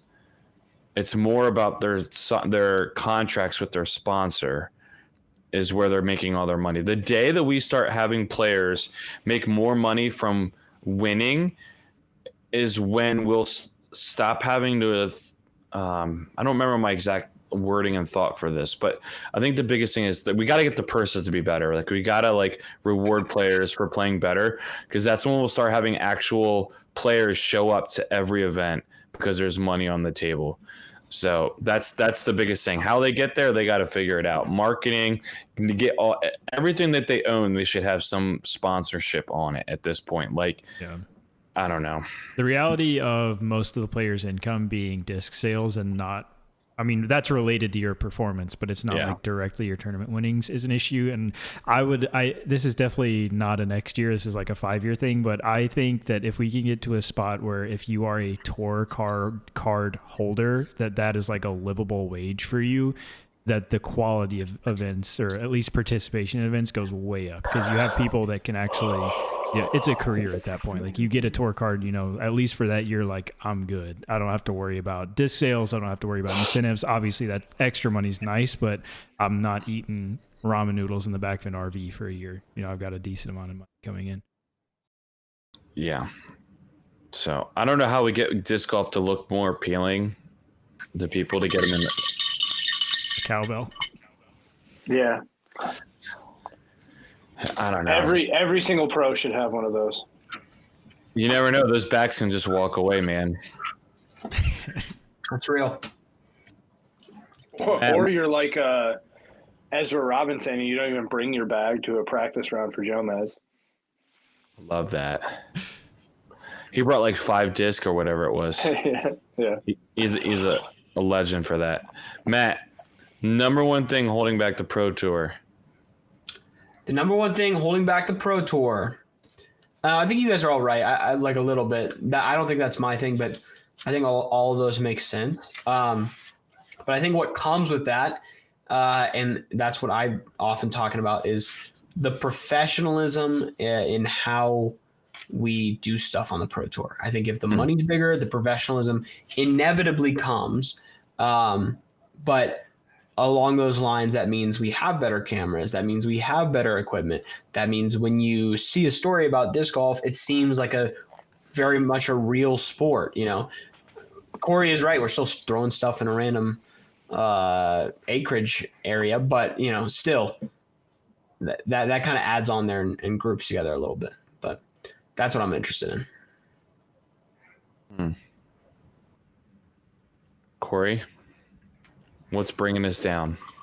I told you, the cowbell. Need more cowbell. More cowbell. Isn't that an SNL skit? I got a fever. Yeah. That's like a legendary skit. No, I think creativity. We're not really going in the direction of like, how can we make this more enjoyable and also practical? Like if we can't figure out how to make Mandos and Hazard and OB look good, then there's no point in having it. So I've been saying it forever. I love your Mando idea and the sponsorship on it. I mean, that's easy sponsorship money they could be, having every week. Yep. I don't know what the manpower is for that and the labor, but I mean, that's cash money right there that they could be getting. So go ahead. The koozies for chess.com are actual pawns. Yeah, it's so sick. That looks so good. Yeah, it does look good. Like, that's the kind of stuff that I'm talking about. Could you imagine having a Mando where it's just a giant, like, oh yeah, a king and a queen, and you have to like, it's a double man. Oh, it's so sick, dude.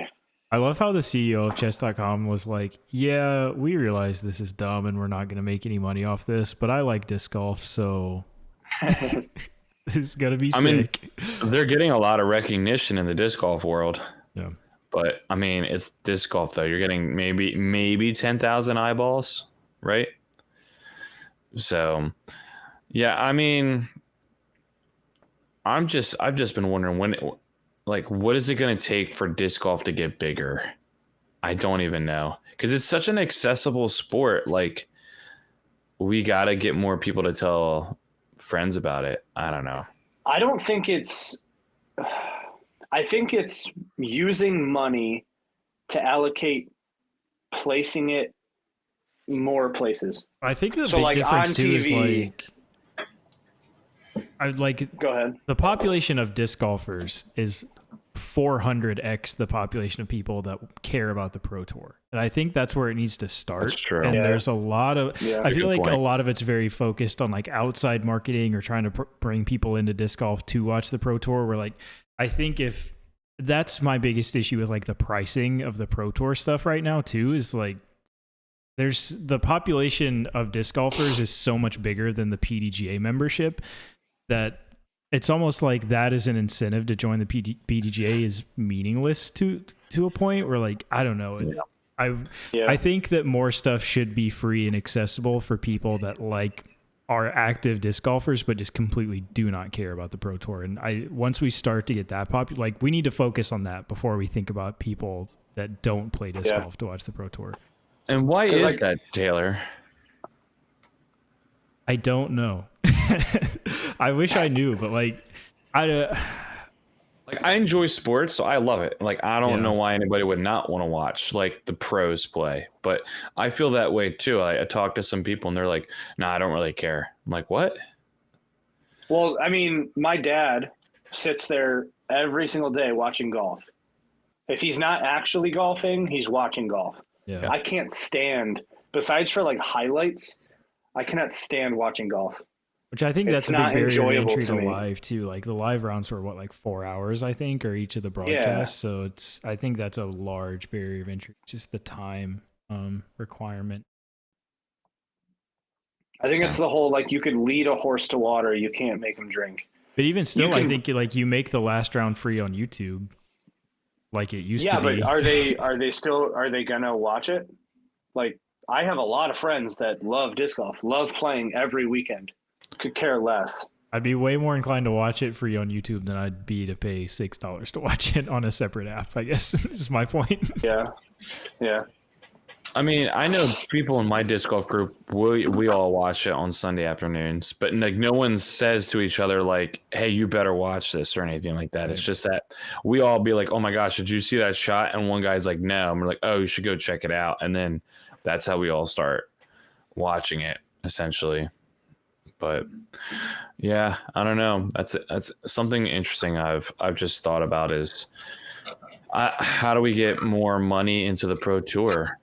Like, I don't know. If I was Jeff Spring, I would be trying to hunt the most like exclusive individual that knows how to market and be like, we'll pay you a ton of money. We'll give you a share of the Pro Tour, even like ownership. Like, bring us, because think about this. Let's say they gave away 10% ownership of the Pro Tour to one of the largest marketing people. And they grew it like money wise, like 3 times. Like, that's such a good investment, like unreal. So,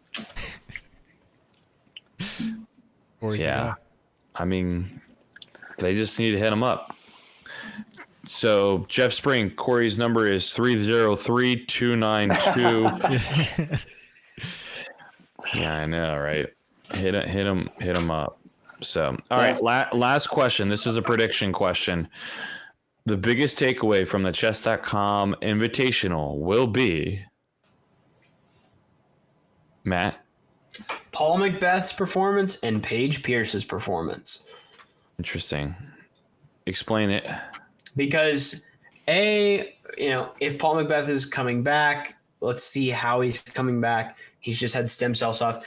B, is Paige Pierce changing? Is anything going to be different, or is she going to go from wildly amazing to so-so every other week? It's a great way to word it, because I definitely feel like it is the biggest story. Like, whether they play well or they play terribly, like that's going to be the storyline.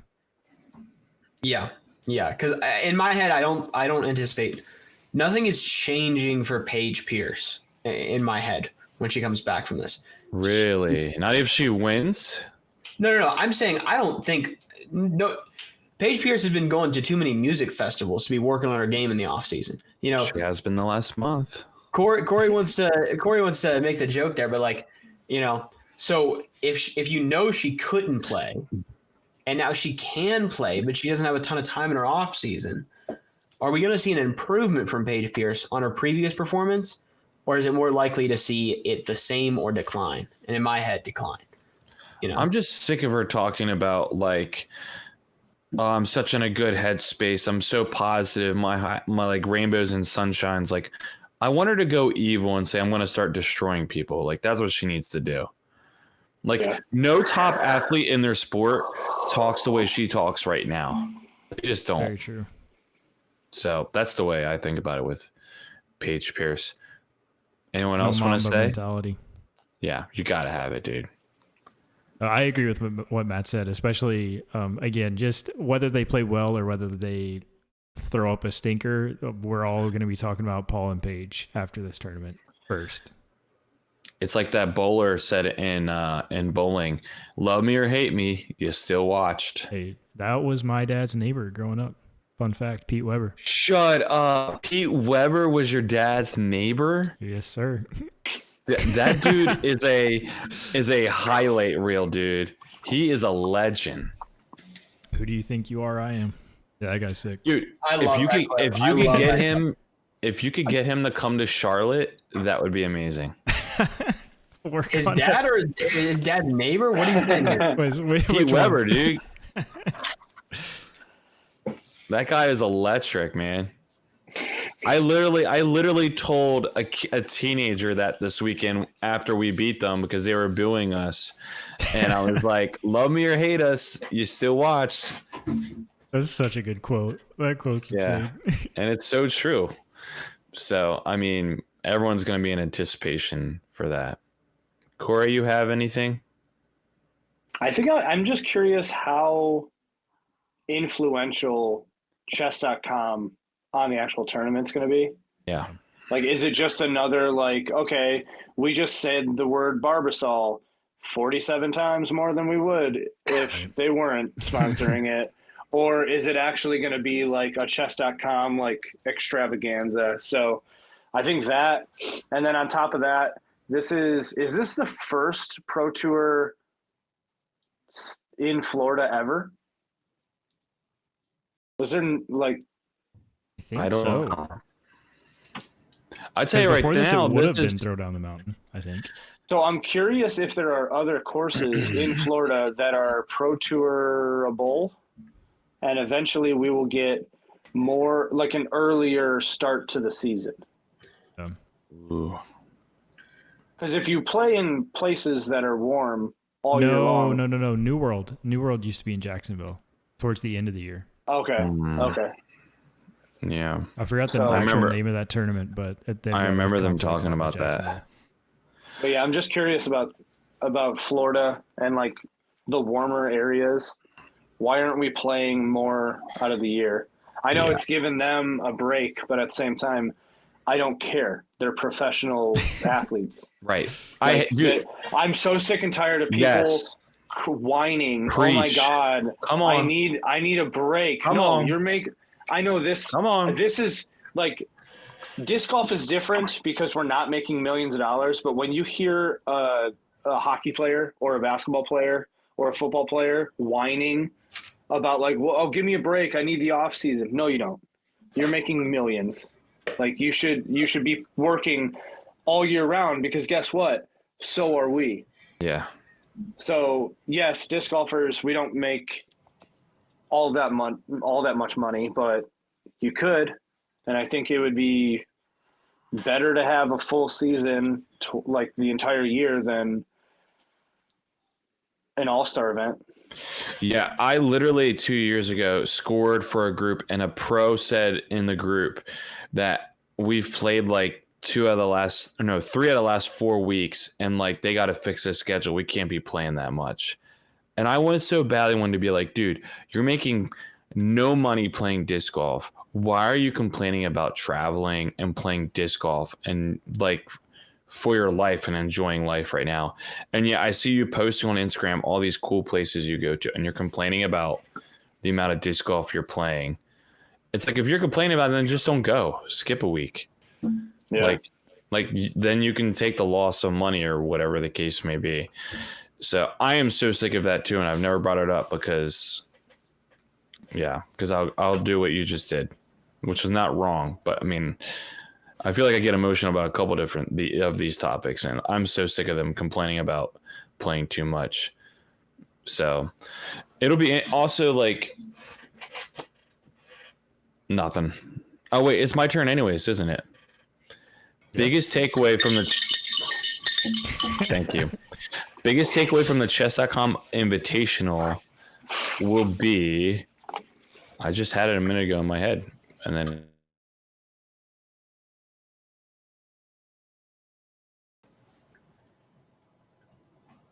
oh my gosh, I had it in my head and I don't remember what I was going to say because I heard Corey and it struck a chord like, yes, preach it.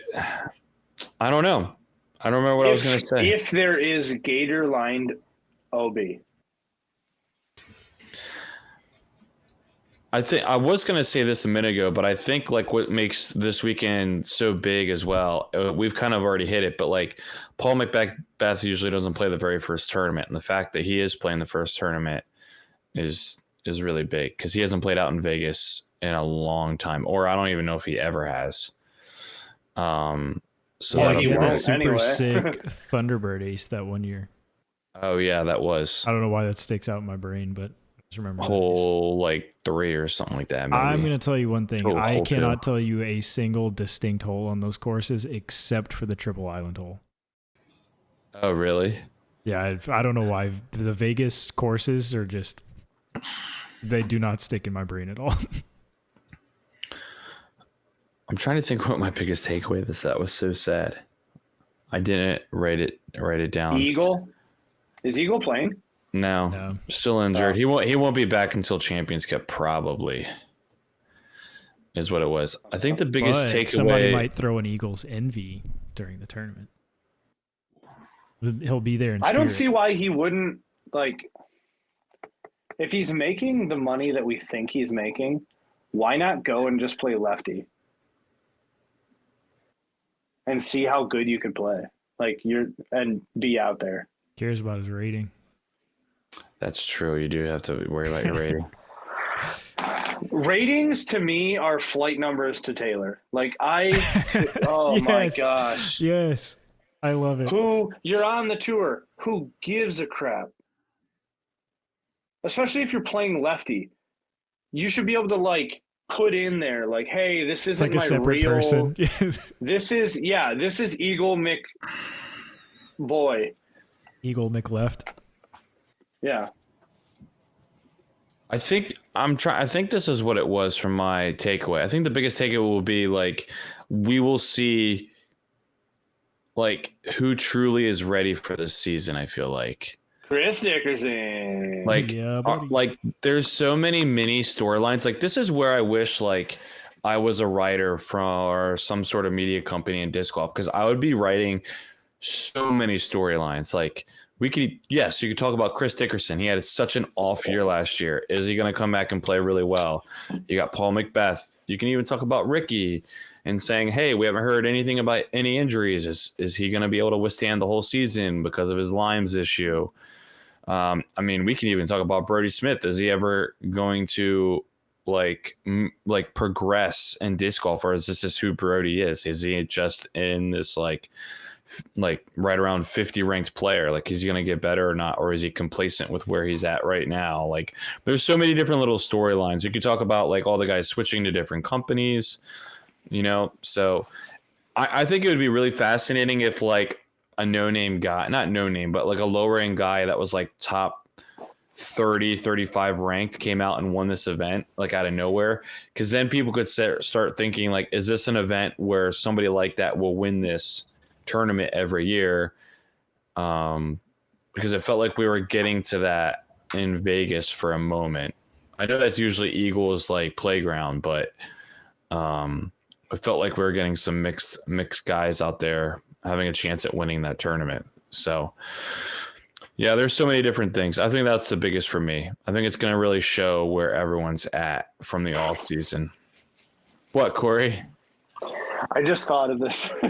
this thing that me and my buddy are gonna start doing if we go to a pro tour and we see like certain pros. We're gonna call them by the wrong name, but it's close enough to where like they can't tell. But we're so like Kevin Heimberg and Carl Klein. That's awesome. But if you yell it like, "Hey, Carl Klein," like you can't tell. And I don't know why, but yeah. That's what Corey's looking forward to. Yeah, I can't wait. Corey, what pro tour events do you plan on going to? Just toboggan? As of right now, yes. Maybe Idlewild, since now that I know it's like kind of close enough, but not 100% sure. I'm more excited that I'm playing like the pro tour. Well, yeah, the Q series. No, I don't know if I'm playing it yet, but he says yeah. Maybe. I don't know. That's awesome. No, I'm just excited that this year is like the first time that I get to branch out besides for playing toboggan. Like I already kind of got a taste of Idlewild. I'm going back there. And then we're playing New London. We're playing Hornet's Nest. Like it's gonna be a great year. Especially for content. Like and subscribe to Completely Corey and to Unfinished Business, which you already did because you're here, Scott. Yeah. Scott, the legend. Scott. Just to give a rundown real quick, this is who we had our early picks for this week. Is going to be Corey picked Calvin. Kevin Taylor. Heimberg. Taylor picked Kevin Heimberg. I picked who did you say? Literally you said all the names we picked. Something Klein. Carl Klein? Carl Klein. I picked Carl Klein. And Matt picked Gannon Burr. Well, it's so funny because like I don't know why, but like I was yelling Calvin Heimberg in a voice like almost like a cartoony voice. And I was like Calvin Heimberg, and then I said Kevin Heimberg, and it sounded identical. So I was laughing so hard that I messaged my buddy and I was like, "Dude, we got to do this." And he's like, "I am all for that." Out there. Dude, please. Yes. Can we get that shirt? Can we get that all shirt? All I have to do is like not say the end, but also say it. Lasagna. That's so good. That's so good. Well, there's one more thing I would like to do that I didn't prepare anyone for, including myself. But we had talked about doing this, but we didn't talk about it before, is doing a little bit of a fantasy draft for this week, picking players. We have no idea what our point system will be, but at least let's get the players on the board and then we can figure out a point system. So here's the deal. You choose 5 players, and then you can choose a rando dark horse that's outside the top 40. From what ranking? I gotta look things up now. From Statmando. From Statmando World Ranking. Okay, just check. Like I said, this is a little on the fly, and I didn't tell you guys about it, but I thought about it literally right before we went live. Like, oh my gosh, we need to have a fantasy like. What if we do pick the podium and you get a point for every person and 5 for the winner? Okay. Okay, pick the podium. So does that mean we can all choose the same player? Like that's the thing. Oh, that's a good point. And Let's say no. I think that makes it more interesting to. Okay, so here's the deal. To do like a snake draft. Okay, so let's snake draft it, and you can't pick the same player. We'll pick the podium, and you have to choose one of them to be your winner, as like the guy you put bonus points on if you get it right. And the thing is, whoever's in first place will pick last the next week, and whoever's in first or whoever's in last gets first pick, and it'll just go in points rankings throughout the season. We can do that. It'll be nice and easy. So, I'm just going to do a quick random generator. So it'll go Taylor first. Let's go. It'll go Matt second. It'll go Corey third, and I'm fourth. Dang it. So we decided we're picking podium, and are we picking a dark horse or A not? dark horse. Yeah, let's do dark horse. I love it. And we said Okay. dark I horse has to say be outside the top five. whoever's dark horse finishes the best gets a point. Just one. Okay. Full bonus point. So how are we doing this? If your player finishes on the podium, how many points? I say 1 for podium, and Okay. then 5 for the win. Ooh, wow. My gosh. And then you get 1 point for best dark horse. Or we can do 3 Whoever's for dark the win, horse. too, if we want to keep it closer, but So are we picking 2 people, or are we picking 3. Well, technically 4. 4. Yeah. Okay, so we're picking everyone on the podium. Yeah. Yeah. Yeah, but you once a player is picked, you can't pick them. Yeah, but I'm saying like we're picking like 3. each podium person. Yeah, just 3 players. Okay. Yeah. So Taylor gets to have his first pick of who do you think is going to be on the podium, or his winner. But yeah. Yeah, I'm gonna say for the dub, I got my guy, Dr. Heimberg. Yeah, obviously. Whoop-de-doo. Free points for Taylor. All right, go ahead, Matt. What do you got? It's gonna get 50. I'm gonna say Ezra Robinson Oh my gosh, that is a For- bold move. for my W. Yeah. I have a feeling we're going to be picking the same 3 people the whole season. We'll see. Okay. Corey, who you got? Chris Dickerson. CD. Oh, man. I'm going to go with my winner, Kyle Klein. Okay. I'm going to be bold and pick my winner. And then Wait, we said dark horse is outside the what? Top 40, I think. Is outside top 40 is what I said. All right. Because that's when it starts getting like crapshoot. I like then. that. Yeah. Man, who do I want to choose next? Go really safe because I'm not choosing for a while now. I can go really safe. I guess I gotta go. I want to pick Ricky so bad, but I'm gonna go Gannon. That's Okay. such a safe pick. All right, For your Corey. second? Yeah, Corey, what's yours? I'm just going off of passion. I'm going to go Eric Gossage. You got it. I'm just gonna put Goose. Close enough. Matt, who you got? I'm going to take. I think it would be dumb just because it's so early to not to take Paul Macbeth for the second place. Okay. Taylor, you get 2 picks back to back. I'm gonna take Antonio Barella, AB. and then I am also going to take Mr. James Proctor. Proctologist. I think that's a good pick right there. Matt. Back to me. I'm going to take for my third. I think I'm going to take Cole. Verdolin. Wow. Corey, who you got? I'm going Corey Ellis. Is he playing? Actually, I love that. Yes, he is playing. Yeah, that's Okay, actually really. Corey Ellis. I actually love that pick too. I'm not even gonna lie, because love you this course reminds me of Florida? Yeah, you got it. Nailed it. There it I just is. can't. Yeah. I can't think, so I'm not even gonna. I've been say there a anything. couple times, and it looks just like it.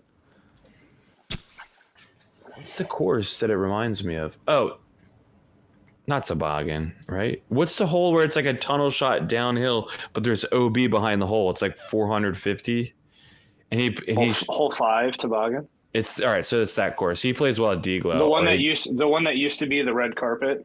Yeah. Yeah, So that's my favorite hole. This course reminds me of the toboggan, I guess, because that hole reminded me. Man, there's so many names. I am going to go Matteo. Okay.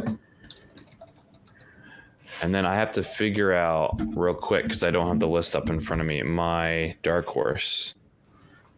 Statmando. Give me 1 sec. There's some interesting names outside the top 40 right now. I was looking through here. There's some. All right, so right off the bat. You can make some fun ones out of that. Oh, man, we could go super safe right off the bat. Taylor, you know who I'm talking about. And maybe.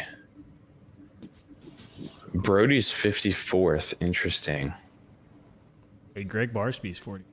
Don't forget about him. Yeah, that's crazy. Yeah, I might go super safe off the... Wait, hold on. Let me check one more thing. Yeah, I'm going to go super safe off the bat. I'm going to take Kale LaVisca. I was going to take Kale, but that's fine. Yeah. Corey. I'm going Silas Schultz. Ah, dude, I saw that name too. I like it. Matt. I am going. Why not? I'll take Greg Barsby. There it I is. saw that name too. Greg. Unless, Taylor, who you got? I am going to take Albert Tom. Whoa. He's been down there for a while, doing distance, the All-Stars. Yeah, we'll see how he does. I thought about taking Tristan Tanner. He's been hot. And I've thought about taking... I was going to look at Parker Welk, but I think he's in the top 40. He was... Parker. Where's he at now? He's 26 now. There he is. I wanted to take Evan Smith, and then I was like, 37. Dang it. I wanted to take Yuli, but Yeah. He's a little short, and as I thought bubble. about it, I actually do not think that's a good pick for this weekend. But Yeah. Braden Sides is 75th. He's really climbing. heck yeah, brother. Yeah, if anybody took Silas, I was going to go with Clinton Ryan, who is 1,410th. And he's playing this weekend? Classic. I don't know. I'm not sure. But I was just going to pick him anyway. He should make the trip out, though. Okay. All right, so just a run through real quick. We have to choose a winner as well, but Taylor's got Calvin A.B. Proctor, and his dark horse is Albert. Matt's got Ezra, Paul, and Cole. His dark horse is Barsby. Corey's got Chris Dickerson, Goose, Corey Ellis, and his dark is Silas Schultz. And I've got Kyle Klein, Gannon, Matty O, and my dark horse is Kale. Taylor, who's going to win it? Calvin. Calvin. Easy. Yeah, I was going to say, I think everyone took their first pick as their Top W pick. Yeah. Yeah. Yeah, Except for maybe you, Tyler. I'm keeping Kyle Klein as my winner. Okay. Yeah, so that was pretty easy. I'm going to see if I can do a color change on this. Like and subscribe. Like and subscribe. Ring the baby. bell.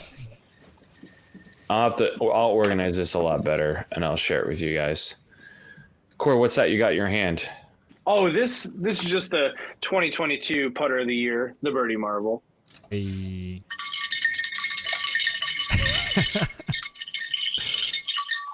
I also, while we're recording and live, I want to give a shout out to Foundation for doing the Manufacturers Cup this year, which I absolutely love, which is they're going to do a point system for how the people finish from different teams, so that way they can show what team is doing the best. So I freaking love it, because that's what I kind of wanted to do, something of a power rankings with how teams are doing. So we need to pick a better name than Manufacturers Cup. Yeah. well, they stole it from like Formula One, which is like Constructors Championship. So I know, but we need to make one our own. what would you like to? What are some thoughts on that then? Using the word plastic, maybe, because it's very disc golf. Yeah, Or the word injector. injector. But I got to figure out like a word that goes with injector. Go after it. Yeah. We'll have a week to think about what Yeah. we I'll can think. call that. We'll I'll unveil it next week. Yes. We'll be really excited to unveil that for We'll you. unveil it with a commercial that I make Guys, for the replacement of the All-Star for next year. Perfect. Can you imagine if we just made an ad for the podcast or on DGN network? Oh, we absolutely should. When we're in Charlotte, we'll make something and then we can reach out and be like, yo, how much is it for an ad on the network? Make it look so real that people actually get excited for it, but then it's not a thing. Yeah. That would be good. That would be awesome. Hey, just real quick for fun, shot out of a cannon. Anyone outside the top 10, who would you choose to win? Chris Dickerson for Corey, obviously. Pull up the old rankings again. Well, if it's not him, for some reason, I want to go with Garrett Gerthy. Florida guy. That would be awesome. And he plays Throw Down the Mountain. Like, Yeah, he does. Corey, all your picks are between 10 and 20 ranked. Okay. No, I was just throwing a stat out there. What about Siler Schultz? Now he's like outside. He's like Yeah. 55th, maybe, I think. Was I around think there. 60. I think outside the top 10, I would say Nicholas. I'm feeling it. I've been very susceptible to the Instagram hype machine, and James Proctor posted some reels, and words just nasty. He was playing with Calvin. I genuinely thought he was a different disc because he hyzer flipped a dynasty that he made it look so much more flippy than any dynasty I've ever seen in my life. I saw that too. Yeah. Nuts. Yeah, I liked when he went in the bag. He talked about one disc in particular. He was like, "Yeah, this can get like it can get to flip up," and I'm like, "Wait, you can do what?" You can do what with that? Like, yeah, was it the Quake? Is he throwing a Quake now? Well, I'm thinking of somebody else, maybe. I'm thinking of somebody else. But there was some disc where he was like, "Yeah, I can get it to like flip, maybe, or if I throw it flat, like drift." I'm like, "Wait, how do you do that with that disc?" I can't believe Parker Welk is in the top 26 now. It's crazy. Had a good start. Good start to the season. Yeah. I guess. I mean, I don't see anything. It says he's actually lost points in the last, I don't know how long they do this. The last week, I guess. I think it is weekly. He didn't play too well in one of his, but he's ahead of Marweed. So I think Parker Welk might be the top ranked player at DGA officially now. Oh, no, Cole. Sorry. Never mind. Dumb. Cole. Matt, what are you smirking about? Just the fact you missed Cole there for a second. I was about to say, dang, bro, there ain't no way, bro. Just missed Cole. Well, Cole gets missed because like DGA is known for like they have like their rogue guys, no pun intended. But like Cole, you're like, oh yeah, that's right. They have Cole, and Cole. I wonder what he was ranked at the start of last year. And they have Katrina. Hello. What about her? What about her? She's like their best player. I don't know about that. I'll quote you what Tyler said in the Discord. Katrina Allen, still bad. Oh, it's still very bad. I'll take it. It's still very bad. That was in the notes that I put out. Yeah. I just so reference for anyone who's listening. For like disc golf news, I put C. Allen is still very bad. So yeah, I mean that sucks, man. But yeah, I just you can't go out. I'm like, even if she was not throwing it well, you can't shoot 10 strokes worse than the second worst person on 9 holes.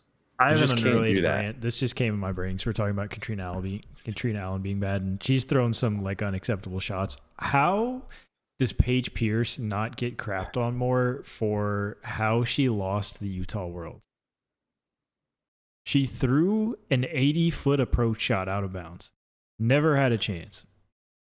Oh, you're right. How?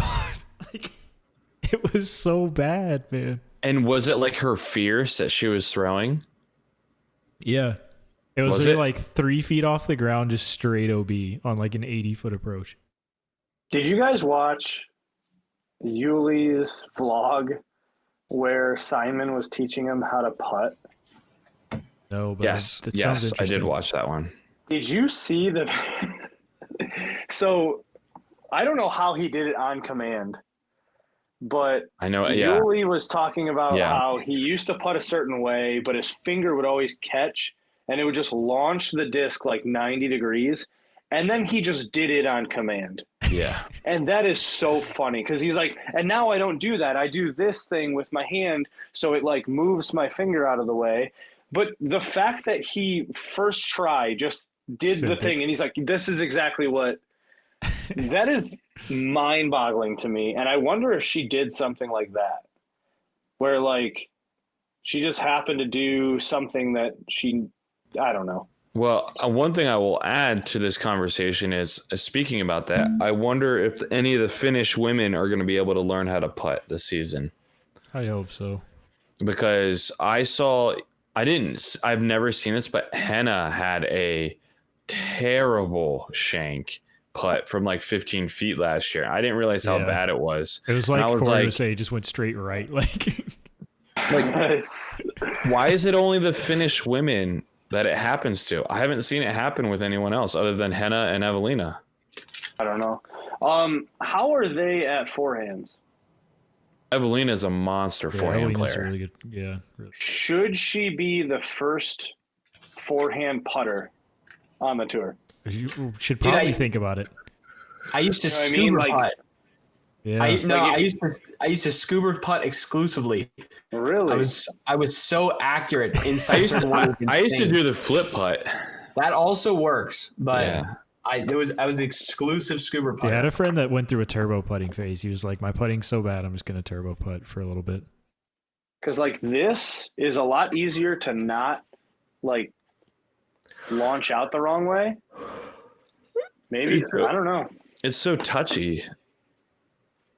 Listen, Get this better. Get is the better. only the one thing I will say is that the tournaments that Evelina played in, if she had been an average putter, she would have beat like Kristen Tatar at least 3 times last year. Like average putter. So Evelina is probably the best female thrower of the disc, legitimately. Dude, I've been saying this. This is like, if she could learn to putt, we would be so set. But Jennifer Allen actually she'd turbo have putt? the Nike sponsorship. She'd have the Porsche. That's she could real, putt, dude. man. Scott says Jennifer Allen turbo putts inside 15 feet. I did not know that, but I don't- Jennifer Allen I don't turbo even know putts if that's that's real. 15 feet. I'm gonna have to go look at that later. That's actually sick better if she view does. footage. Ain't no way. Well, I think this is a good wrap up. We have talked about a lot of different things, and we have our little bit of podium rankings that it'll be amazing if anyone got it perfect or if we were just terribly I believe I did. mispicked. But yeah, it'll be fun to see. So thank you everyone for watching. And thank you, Foundation Disc Golf. You can go to Foundation Disc Golf for all your disc golf needs. And they have a new bag out from Atlas that Matt is going to showcase for us maybe next week. Mine's coming Friday. Sure. Hey, Taylor's got one the too. shipping. Yeah. Let's go. So super excited to see those on camera in person. So thank you guys so much for watching, and we'll see you guys next week. Peace. Bye, guys.